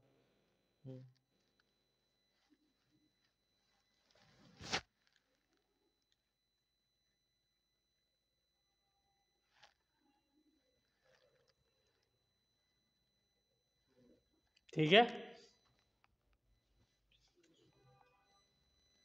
ठीक, वेरी गुड। तो ट्रेन की वेलोसिटी 0 है, तो बताओ ये बॉल कहाँ जा करके गिरेगी? सामने सवारी बैठी हुई है उसके सर पे जाके गिरेगी, या नीचे जो सवारी बैठी है उसके सर पे गिरेगी, या ऐसे गिरेगी? 3 पोजीशन है, ऐसे जाना, ऐसे जाना और ऐसे जाना। ये ए है, ये बी है और ये सी है। बताओ कहाँ गिरेगी? ए वाले पे। छोड़ी है, ट्रेन रेस्ट पे है, तो जो अनस मियाँ बैठे हैं वो भी रेस्ट पे हैं, और जब वो रेस्ट पे हैं तो उन्होंने जो कुछ हाथ में पकड़ा हुआ है वो भी रेस्ट पे है, तो छोड़ दिया तो उसकी भी वेलोसिटी 0 वहीं के वहीं गिर जाएगी। आई बात समझ में? इससे एक बात दिमाग में रख लीजिए कि जब भी कोई बॉडी अगर मूव कर रही है तो जो उसके साथ, यानी कोई आदमी मूव कर रहा है, तो उसके पास जो भी चीज होगी वो भी उसी स्पीड से मूव कर रही होगी, लेकिन जैसे ही वो उस चीज को अपने से अलग करेगा तो क्या हो जाएगा? बोलिए। तो डिक्रीज क्यों होना स्टार्ट हो जाएगी? ये बताओ। क्यों जाएगी रेस्ट पे? हमने तो कहा नहीं एक्सटर्नल कोई फोर्स लग रहा है, मैंने कहा नहीं। अभी एक्सटर्नल फोर्स की कोई बात ही नहीं करता मैं, जबरदस्ती अपनी तरफ से फ्रिक्शन, अपनी तरफ से एक्सटर्नल फोर्स लगा देते हो। एक्सटर्नल फोर्स की बात नहीं करनी है। मैं बाइक पे चल रहा हूँ, ठीक है, कांस्टेंट वेलोसिटी से चल रहा हूँ, ओके। तो अगर मैंने बॉल छोड़ी तो जो बॉल होगी, क्योंकि मेरी वेलोसिटी कांस्टेंट है, तो बॉल की भी वेलोसिटी क्या रहेगी? कांस्टेंट रहेगी, वो मेरे साथ साथ चलेगी। लेकिन ऐसा हमको दिखता नहीं है। क्यों नहीं दिखता है? इसलिए कि हवा के प्रेशर से, हवा के रेजिस्टेंस की वजह से वो पीछे रह जाती है। आ गई बात समझ में? हाँ। वरना अगर हवा ना हो तो, क्योंकि जो मेरी वेलोसिटी है वही तो बॉल की वेलोसिटी थी छोड़ते वक्त, तो उसे मेरे साथ ही तो चलना चाहिए। लेकिन मोटरसाइकिल का तो इंजन मुझे वो वेलोसिटी दिए रहता है, उसको देने वाला क्या है? हवा रोकने वाली है, तो इस वजह से वो रुक जाती है। वरना उसको किसके साथ चलना चाहिए? मेरे साथ साथ चलना चाहिए। ओके। हाँ। तो अभी पहले पोजीशन पे ये कहाँ गिरेगी? पहली पोजीशन पे सीधे नीचे गिर जाएगी, बी पे गिर जाएगी। ओके। अब आ जाओ दूसरी पे।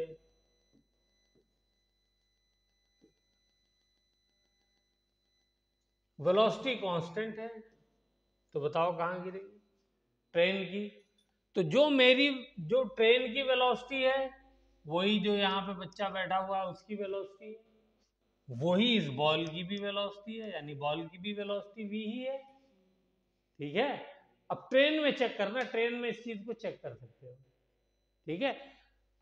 चलती हुई ट्रेन में अगर वो एक्सेलरेट नहीं कर रही है, एक होता ना ज्यादातर वेलोसिटी जो है वो कांस्टेंट हो जाती है, शुरू में एक्सेलरेट करती है, जब रुकना होता है तो ब्रेक ब्रेक लगाती है।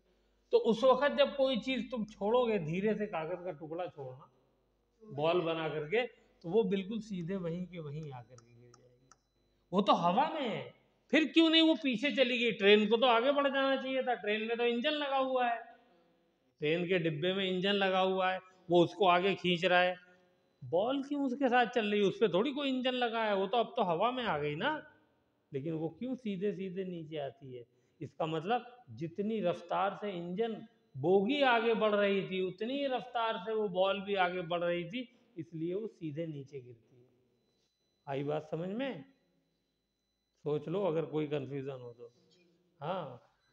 वरना क्या होता, अगर इसकी वेलोसिटी कम होती तो ये डिब्बा आगे बढ़ जाता, ये वेलोसिटी पीछे आ जाती बॉल। दोनों की वेलोसिटी सेम होनी चाहिए ना, ट्रेन की वेलोसिटी भी v, बॉल की भी वेलोसिटी v, तभी तो ये यहाँ पे गिरेगी नीचे। ठीक है ना? ग्रेविटी की वजह से नीचे आती रहेगी, लेकिन क्या होता रहेगा? इसके और इसके बीच की जो पोजीशन है वो क्या रहेगी? वो सेम रहेगी। जैसे एक मोटरसाइकिल पे मैं जा रहा हूँ, एक पे तुम जा रहे हो, हम दोनों की वेलोसिटी सेम होगी तो हम क्या करेंगे? साथ ही साथ चलते रहेंगे ना। तो ट्रेन के डिब्बे में मैं बैठा हूं तो मेरी वेलोसिटी भी सेम है, और बॉल की भी वेलोसिटी सेम और ट्रेन की भी वेलोसिटी सेम, सबकी वेलोसिटी सेम है। तो इसलिए देखो बॉल मेरे ही जो मेरी पोजीशन है उससे नीचे तो आ रही है, क्यों आ रही है? इसलिए कि ग्रेविटी खींच रही है, लेकिन बिल्कुल साथ में सीधे आ रही है। सीधे आने का मतलब ये है कि इस तरीके से जितना आगे मैं बढ़ा हूं उतना ही आगे उतनी देर में बॉल भी बढ़ चुकी है। क्लियर हुई बात है? हाँ, तो यहां पर भी कहाँ आएगी? बी पर आकर के गिरेगी। लेकिन अगर मैंने ट्रेन की वेलोसिटी अचानक बढ़ा दी और जब मैंने जैसे ही बॉल को रिलीज किया, ध्यान से, कब बढ़ाई मैंने ट्रेन की वेलोसिटी? जब मैं बॉल को जैसे ही रिलीज किया, ड्राइवर ने कहा कि एकदम से एक्सीलेटर दबा दिया उसने। तो जैसे ही एक्सीलेटर दबा देगा तो ट्रेन की और मेरी स्पीड तो बढ़ गई, लेकिन बॉल की तो स्पीड वही रही, क्योंकि वो तो हवा में है ना, उस पर थोड़ी कोई फोर्स लग रहा है। तो क्या हो जाएगा? बॉल जो है वो कम डिस्टेंस चलेगी तो वो पीछे आ जाएगी, और मैं ज्यादा डिस्टेंस चलूंगा तो मैं आगे निकल जाऊंगा। इसलिए बॉल सीट पे जो पीछे आदमी बैठा होगा उसके सर पे आगे लगेगी। आ गई बात समझ में? और इसका उल्टा हो जाएगा। तो ये कहाँ हो जाएगा? इंक्रीज करने पे ए पे और डिक्रीज करने पे सी पे। मैंने ब्रेक लगाई तो मेरी स्पीड कम होगी, बॉल की थोड़ी कम हुई, बॉल की तो वही रही, तो वो उसी स्पीड से आगे बढ़ जाएगी, क्योंकि उसकी स्पीड तो वही है, वो तो कम हुई नहीं, तो आगे गिरेगी। क्लियर हो गई बात? हाँ, वेरी गुड। अच्छे से इसको एक्सप्लेन करके लिख लो। कोई बात कंफ्यूजन है तो पूछ लो अभी। चलिए, हाँ, अब हम लोग आते हैं स्प्रिंग फोर्स के बारे में। हमने नहीं पढ़ा, अब स्प्रिंग फोर्स थोड़ा सा देखते हैं। देर तो नहीं हो रही ना? बोलो, ज्यादा तो नहीं थक गए? थकना तो मुझे चाहिए, सुबह से बैंड बजा हुआ है मेरा। आप लोगों ने और लेट कर दिया तो थोड़ा सा और बच गया। कोई बात नहीं बेटा, इतना तो झेलना ही चाहिए। ओके, हाँ, तो अब ये मेरा कलर मजा नहीं है। कलर दिख रहा है कैमरे में? जरा देखा कैसा दिख रहा है, एक मिनट। हाँ चलो, दिख रहा है, चल जाएगा काम। इसमें एक स्प्रिंग लगाओ जल्दी से, या रेड वाला ही। हम्म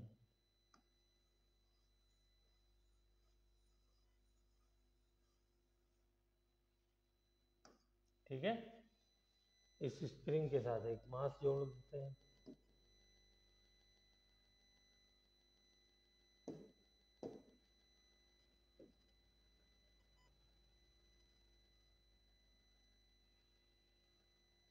ठीक,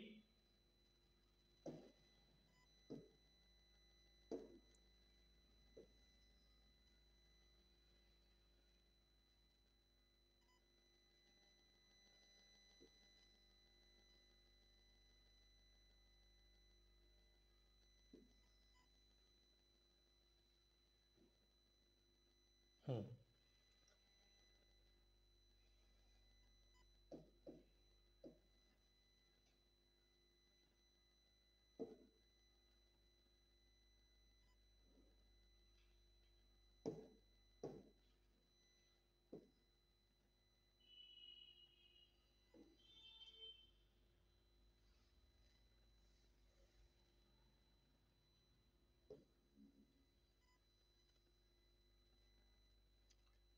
हम्म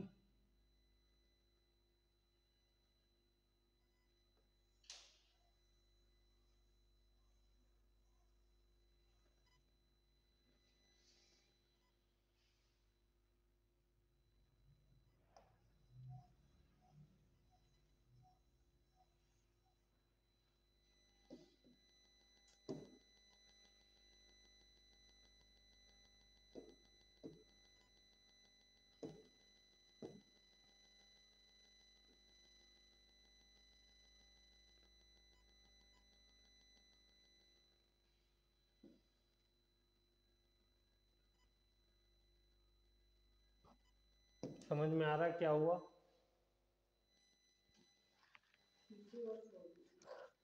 खींचे और छोड़ दिए। नहीं, एक बात सही बताइए, एक गलत बताइए।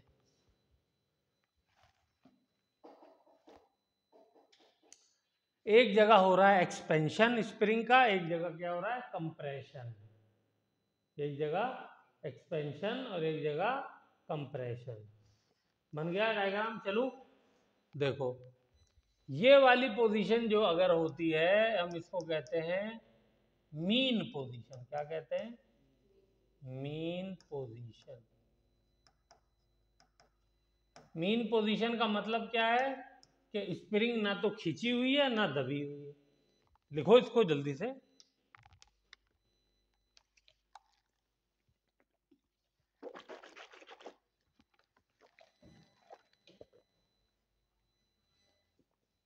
यानी इसकी जो ओरिजिनल लेंथ है वो क्या है, वो x इज इक्वल टू 0 है। ठीक है, ओके।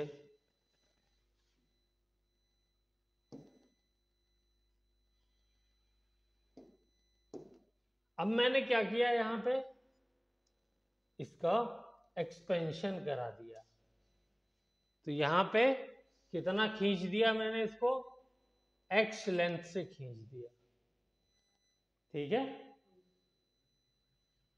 तो ये क्या हो जाएगा, यहां पे हो गया एक्सपेंशन।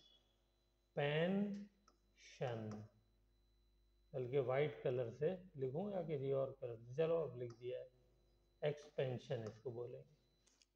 ठीक है, और यहां पर क्या किया मैंने, यहां पर मैंने कर दिया x ही लेंथ से कॉम्प्रेशन, यानी दबा दिया। कंप्रेस करना होता है ना, कंप्रेशन कर दिया। ओके,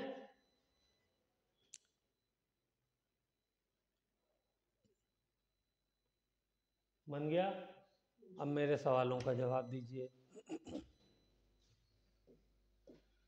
ध्यान से जवाब देना है।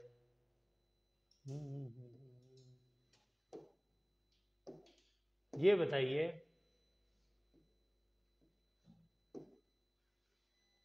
जब ये यहां पर है मीन पोजीशन पे, तो क्या कोई स्प्रिंग फोर्स लगा रही है?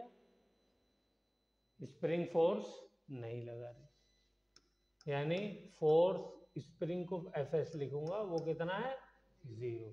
कहां पर, यहां पे। तो ऐसे लिख देता हूं, एफएस इज इक्वल टू 0। इसको हटा देता हूं। ओके,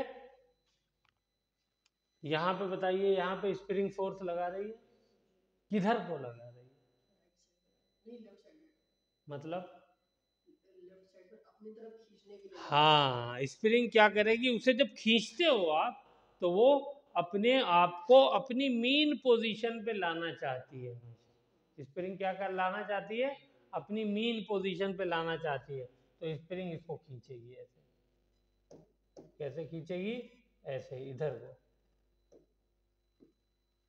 ये। तो स्प्रिंग फोर्स किधर लगेगा, इधर को लगेगा। और मैं जो फोर्स लगाऊंगा इसको खींचने के लिए, वो इधर लगाऊंगा। मैंने फोर्स लगाया F और स्प्रिंग ने फोर्स लगाया FS। और ये जो FS होता है, स्प्रिंग फोर्स, ये डायरेक्टली प्रोपोर्शनल होता है x के। इसके डायरेक्टली प्रोपोर्शनल होता है x के।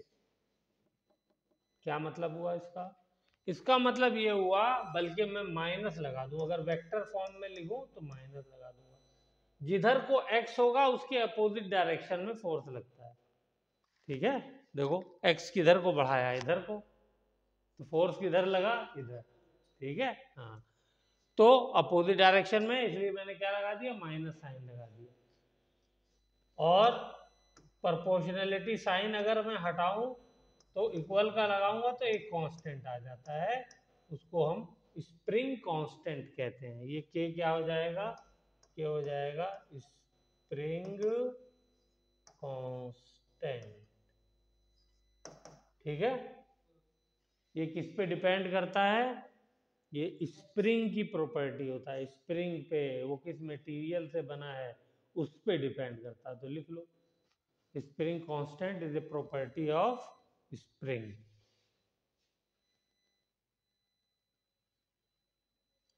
हो गया?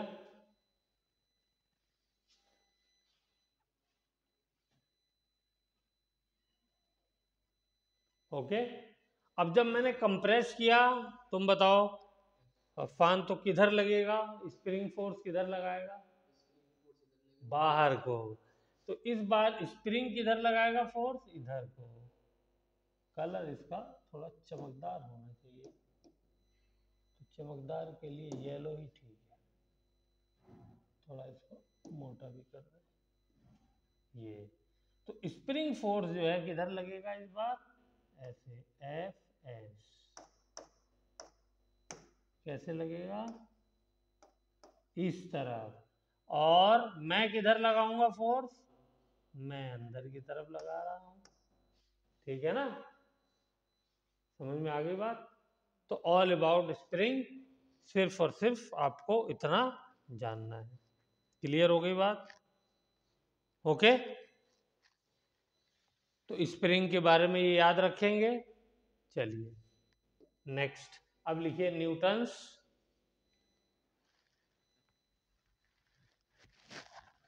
First law of motion. ठीक है, इसको और क्या बोलते हैं? लॉ ऑफ इनर्शिया भी बोलते हैं।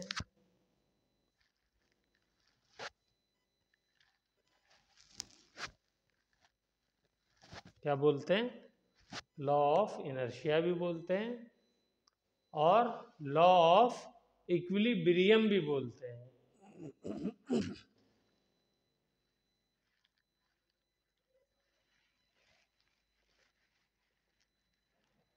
लॉ ऑफ इक्विलिब्रियम भी बोलते हैं।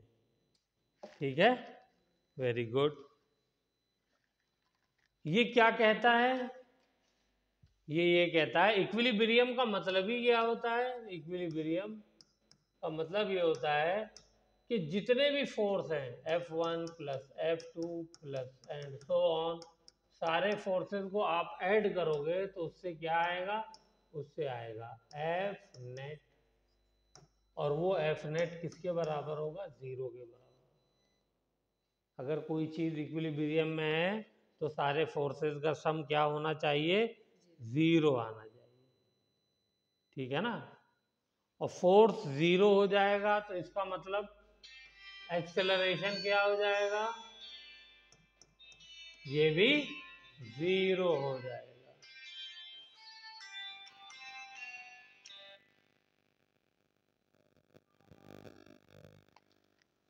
हेलो जी, वालेकुम सलाम। जी जी भाई तारिक, बताइए, खैरियत?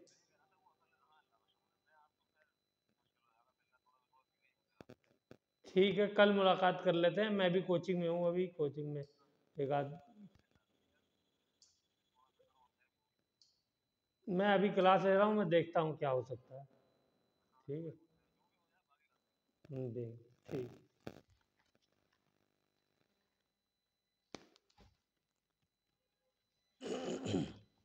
ठीक है, एक्सेलरेशन भी क्या हो जाएगा? 0। ए नेट 0 हो जाएगा। ठीक है, और जब एक्सेलरेशन 0 होता है तो वेलोसिटी क्या हो जाती है? कांस्टेंट। तो वेलोसिटी क्या होगी?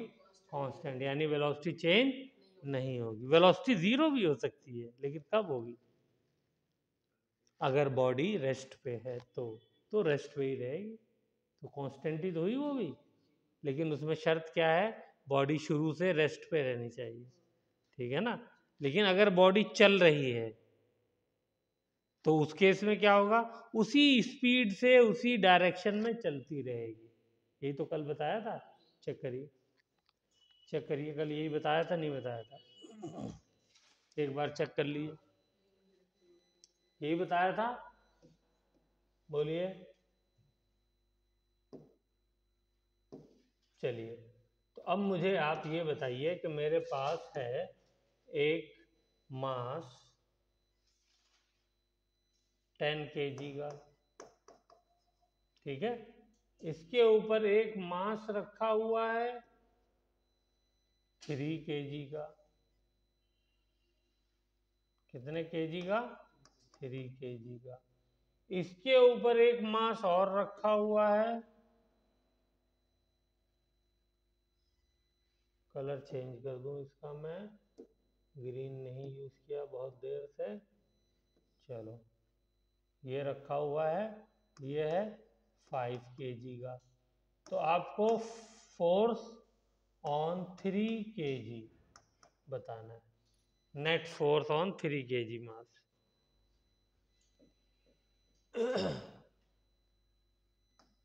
एफ नेट ऑन 3 kg मास, बताइए जल्दी से, 1 मिनट का टाइम है, सोच लीजिए, इतना आसान नहीं है।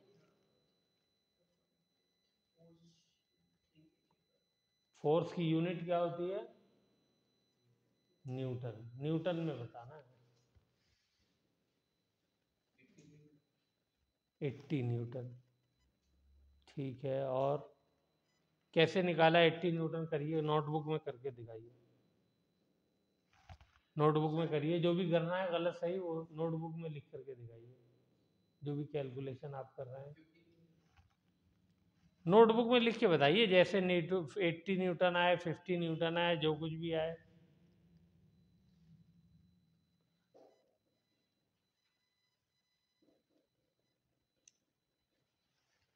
और एक काम और करिए, FBD बनाइए 3 kg का, फ्री बॉडी डायग्राम।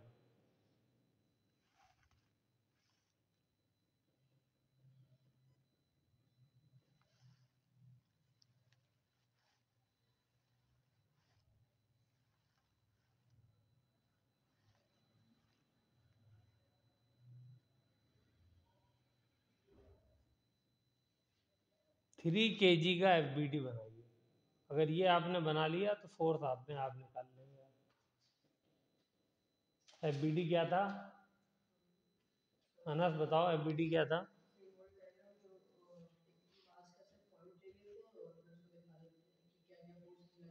उस मास पे, उसी मास के ऊपर लगने वाले सारे फोर्स दिखाते हैं। तो 3 kg को हम लोग क्या ले लेंगे? पॉइंट मास, और इस पे कौन कौन से फोर्स लग रहे हैं वो सारे दिखा दीजिए बस।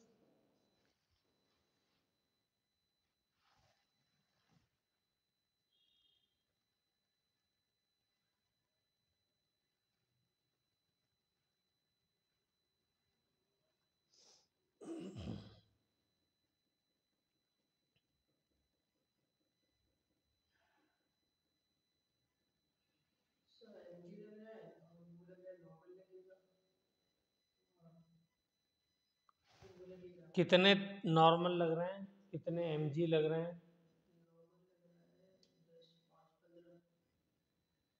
15 तरीके के नॉर्मल लग रहे हैं। अच्छा, तो यूनिट भी तो बतानी होगी, कितने 15 कोई नॉर्मल यूनिट तो होती नहीं है। नॉर्मल की यूनिट क्या होगी? फोर्स है तो न्यूटन होगी।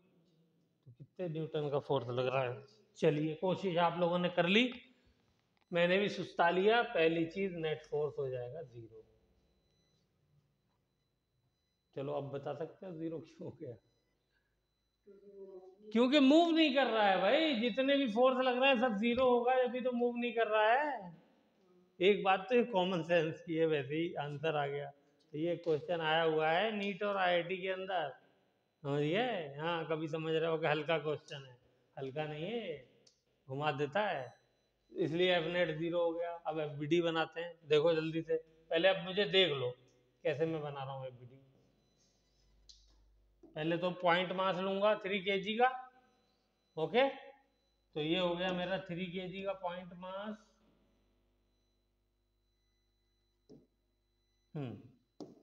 ये हो गया 3 kg। इसके ऊपर कौन कौन से फोर्स लग रहे हैं? एक तो हर मास का नीचे की तरफ क्या लगता है? mg, तो mg लग जाएगा। m की जगह 3 लिख दूं और खाली g लिख दूं, चलेगा? भाई m लिखना जरूरी है, उसका जब वेट दिया होगा तो वही रखो ना, तो 3g लिख दिया है। ओके, नीचे की तरफ कोई और फोर्स लग रहा है? नॉर्मल कौन सा वाला नॉर्मल? उसका 10 और 3 नॉर्मल लगेगा, 10 का लगेगा, 10 से डाउन होकर 7 हो जाएगा। नीचे की तरफ कौन सा फोर्स लगेगा इस डायरेक्शन में? कोई और लगेगा क्या, ये पूछ रहा हूँ। कौन से वाले की वजह से? वो ऊपर जो मास है इसकी वजह से नीचे भी तो नॉर्मल लगेगा। ये वाला इसको नहीं दबा रहा है। जैसे हमने अभी जो किया था शुरू में, वो याद आया? शुरू में जो डायग्राम बनाया था, नहीं आया? ये रहा, ये सरफेस था, इस पे मास रखा हुआ था। बताओ, तो एक नॉर्मल तो यहाँ लगाया था, एक mg लगाया था, एक इस सरफेस पे भी तो नॉर्मल लगाया था। तो ये नॉर्मल जो आया था, ये तो ऊपर के मास की वजह से नीचे वाले सरफेस पे आया ना। तो इस वाले मास की वजह से इस पे ऊपर नॉर्मल लगेगा 3 kg पे, इसलिए ये नॉर्मल लगेगा। इसको मान लेता हूं नॉर्मल 1। आई बात समझ में? और कौन सा नॉर्मल लगेगा? एक ये वाला नॉर्मल लगेगा जो ऊपर की तरफ है ना? किसकी वजह से लगता है वो? ये नीचे वाला सरफेस इसको ऊपर की तरफ लगा रहा है, एक ये वाला सरफेस इसके ऊपर नॉर्मल लगा रहा है, एक ये नॉर्मल लग रहा है, एक mg लग रहा है जो कि 3g है। 3 फोर्स लग रहे हैं। क्लियर हुई बात? बताओ, इसको n2 मान लेता हूं।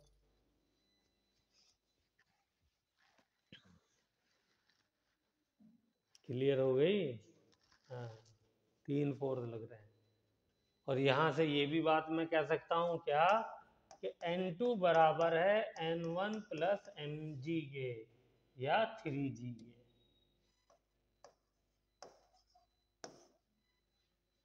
है नहीं है?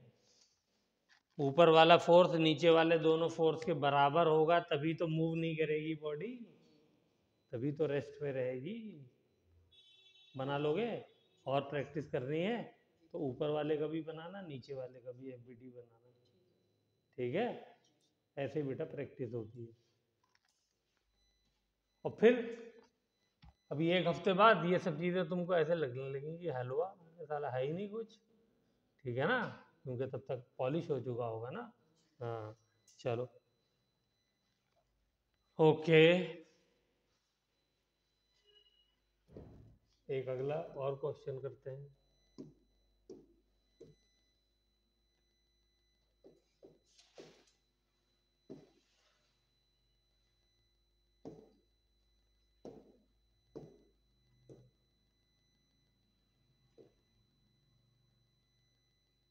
ये एक बॉल है, ये कांस्टेंट वेलोसिटी से जा रही है नीचे की तरफ। तो इसके ऊपर एफ नेट बताओ कितना होगा?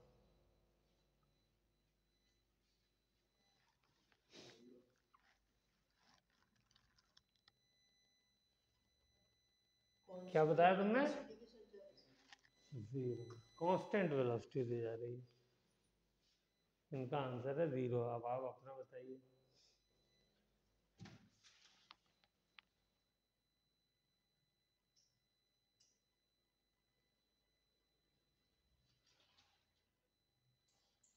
क्यों बताया तुमने 0? चलो रीजन बताओ जल्दी से।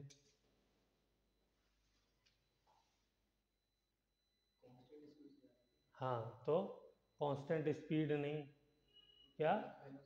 हाँ, स्पीड में सिर्फ मैग्नीट्यूड होता है, वेलोसिटी में डायरेक्शन मैग्नीट्यूड दोनों होता है। यहाँ दोनों ही कांस्टेंट है, दोनों में कोई चेंज नहीं आ रहा है। इसका मतलब क्या हुआ? इसका मतलब ये हुआ कि एक्सेलरेशन 0 है, और जब एक्सेलरेशन 0 है तो इसका मतलब क्या हुआ कि फोर्स भी 0 है। आया समझ में? हाँ, पहुंचे, लेकिन थोड़ा सा पहुंचे हैं, जैसे कभी कभी लग जाता है हैं। हाँ, चलो, good, good try, well try.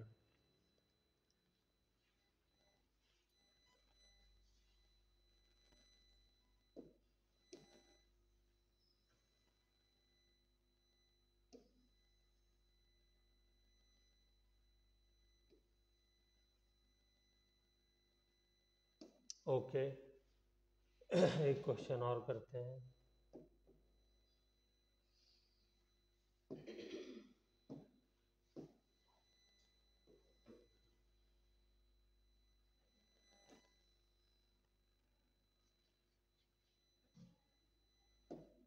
एक मेरे पास ये छत है, इससे एक रस्सी बंधी हुई है,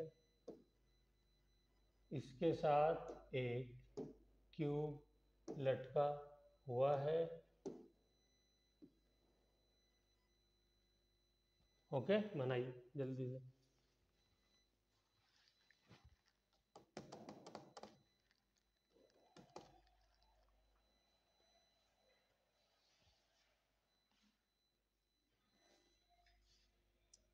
फिर एक और रस्सी है और उसके साथ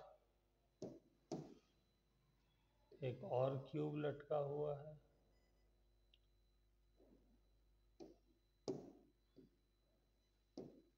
ये है मेरा 15 केजी का और ये है मेरा 5 केजी का। ठीक है, इसमें मुझे टेंशन बताइए स्ट्रिंग के अंदर, निकालिए।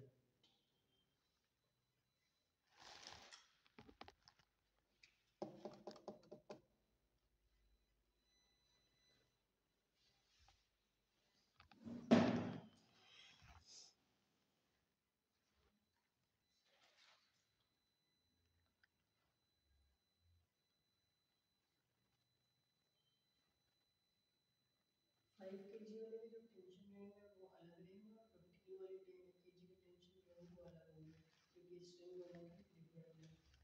Yes very good, good point. लेकिन अब आप ये तो बता दीजिए मुझे, उसके अलावा ग्रेविटेशनल फोर्स से लगेगा, नॉर्मल नहीं लगेगा। आप मुझको टेंशन अलग अलग दोनों अगर रहेगी तो दोनों की टेंशन निकाल के दिखाइए।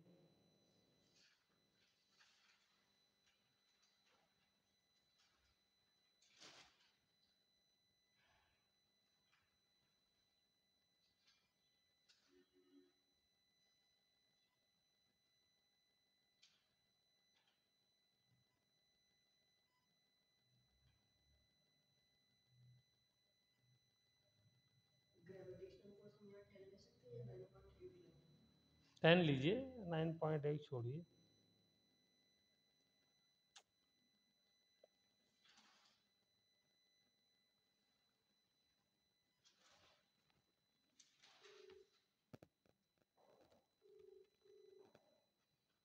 फर्स्ट का आएगा 50 और सेकंड का आएगा 150। पहले का 50, दूसरे का 5 केजी वाले जी। सलाम अलैकुम अंकल, खैरियत है? अल्लाह का शुक्र है। आप कहाँ तशरीफ रखते हैं? मुझे पता चला कि आप अलीगढ़ आए थे बच्चों से, कल पता चला तो मैंने कहा कि लाइए फ़ोन करूँगा, लेकिन क्या बताऊँ फ़ोन नहीं कर पाया आपको, ऐसी मशगूलियत रही। अभी भी बस कोचिंग में हूँ, थोड़ा सा फ्री से था तो मैंने कहा कि लाइए आपको फ़ोन करके खैरियत मालूम करूँ कहाँ है। अच्छा अलीगढ़ में ही है? अच्छा अच्छा अच्छा अल्हम्दुलिल्लाह। तो वो तो आपने पहले ही पसंद कर लिया था, तो वो पूरा फ्लैट ले लिया है? तो वहीं पर जो आप नाले पे बता रहे थे वो क्या कहते हैं जकरिया वाला, उसी पर है? अच्छा, तो चलिए इंशाअल्लाह ताला मैं हाजिर होता हूँ। तो अपनी लोकेशन वगैरह भेज दिएगा, टाइम बता दीजिएगा, तो मैं उसी हिसाब से हाजिर हो जाऊँगा मुलाकात के लिए। अच्छा अच्छा, तो लोकेशन भेजिए आप और फ्लैट का नाम भेज दिए तो मैं इंशाल्लाह हाजिर होता हूँ। कोचिंग से वापसी में कोई चीज़ लानी हो तो वो बता दीजिएगा, लेता आऊँगा मार्केट से। अच्छा हाँ हाँ जी जी ठीक है। तो इस वक्त आने में कोई दिक्कत तो नहीं होगी आपको, मैं आऊँ तो? अच्छा अच्छा ठीक है, तो मैं इंशाल्लाह हाजिर होता हूँ। बस क्लास ख़त्म हो रही है, मैं इसके बाद आता हूँ इंशाल्लाह। आप मुझे अपना एड्रेस और ज़रा सा लोकेशन भेज दिए तो मैं पहुँच जाऊँगा।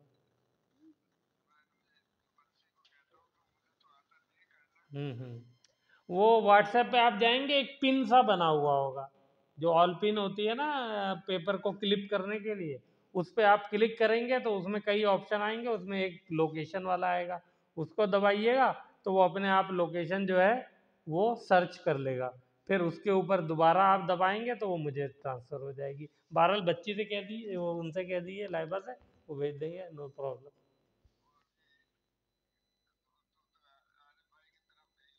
अच्छा अच्छा, आरिफ भाई की तरफ गई हुई है। अपार्टमेंट का नाम क्या है आपके? अपार्टमेंट जिसमें आप रह रहे हैं, जिसमें फ्लैट लिया आपने?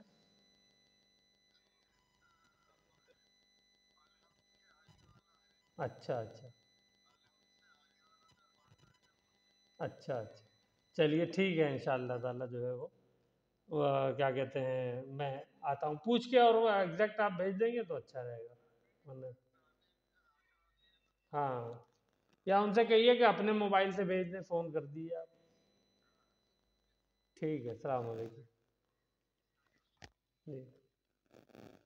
चलिए, तुमने निकाला बेटा, देखो, पहली चीज़, कोई भी पोजीशन हो, एफ नेट क्या है, ज़ीरो होगा, क्योंकि कोई चीज़ मूव नहीं कर रही है। देखो, अब ये सब दिमाग आपका काम करने लगा माशाल्लाह। ठीक है, फोर्स एफ बी डी बनाओ इसका जल्दी से। पहले नीचे वाले का बनाते हैं, 15 kg का।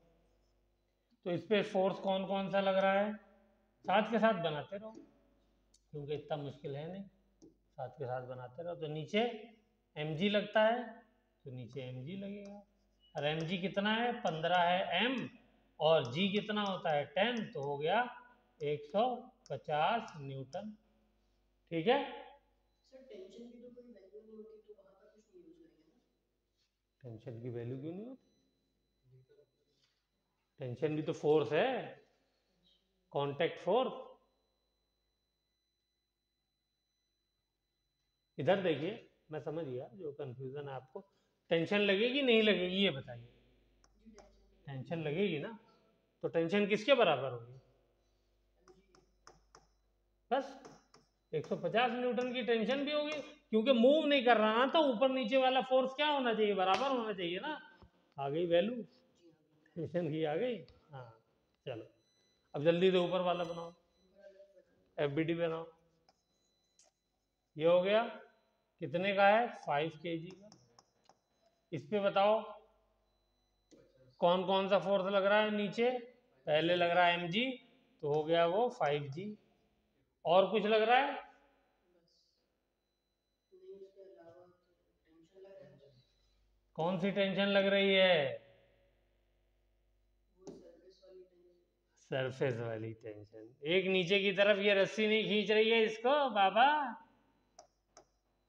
ये ऊपर खींच रही है, तो कांटेक्ट पॉइंट ये भी तो है, तो इसको नीचे भी तो खींच रही है। जी हाँ, बोलो, समझ में आया? हवा हवाई हो रहा है समझ हैं? आया। तो एक नीचे खींच रही है, तो ये टेंशन है, और ये टेंशन कितनी है, 150 न्यूटन की अभी तो निकाली है। स्प्रिंग सेम तो टेंशन जी सेम, कल लिखवाया था, जी हाँ बस। स्प्रिंग सेम तो टेंशन सेम। तो यही टेंशन तो यहाँ निकाली है, ये भी टी है तो ये भी टी है, लेकिन ये अलग होगी, T1 होगी। तो ये वाली टेंशन ऊपर की तरफ लग रही है, ये T1 होगी। तो T1 किसके बराबर होगी बताओ? ये बॉडी मूव कर रही है 5 kg वाली? नहीं मूव कर रही। इसका मतलब ऊपर लगने वाला force should be equal to नीचे लगने वाला फोर्स, होगा नहीं होगा? तो T है 150, और 5 × 10 हो जाएगा 50, इज इक्वल टू 200 न्यूटन। आई समझ में बात? ये क्वेश्चंस आपको जा करके घर पे अपने आप एक बार लगाने पड़ेंगे, तब इसकी प्रैक्टिस होगी। चलिए, एक होमवर्क के लिए दे देता हूँ, लीजिए, ये मेरा स्लोप है, और ये मेरी दीवार है इसके ऊपर, ये दीवार है,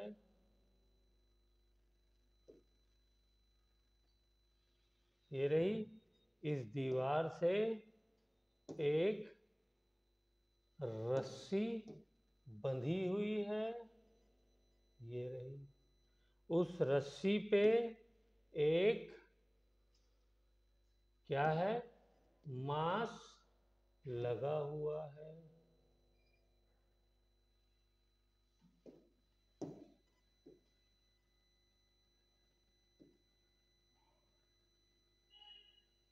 ठीक है, ये मास m हो गया।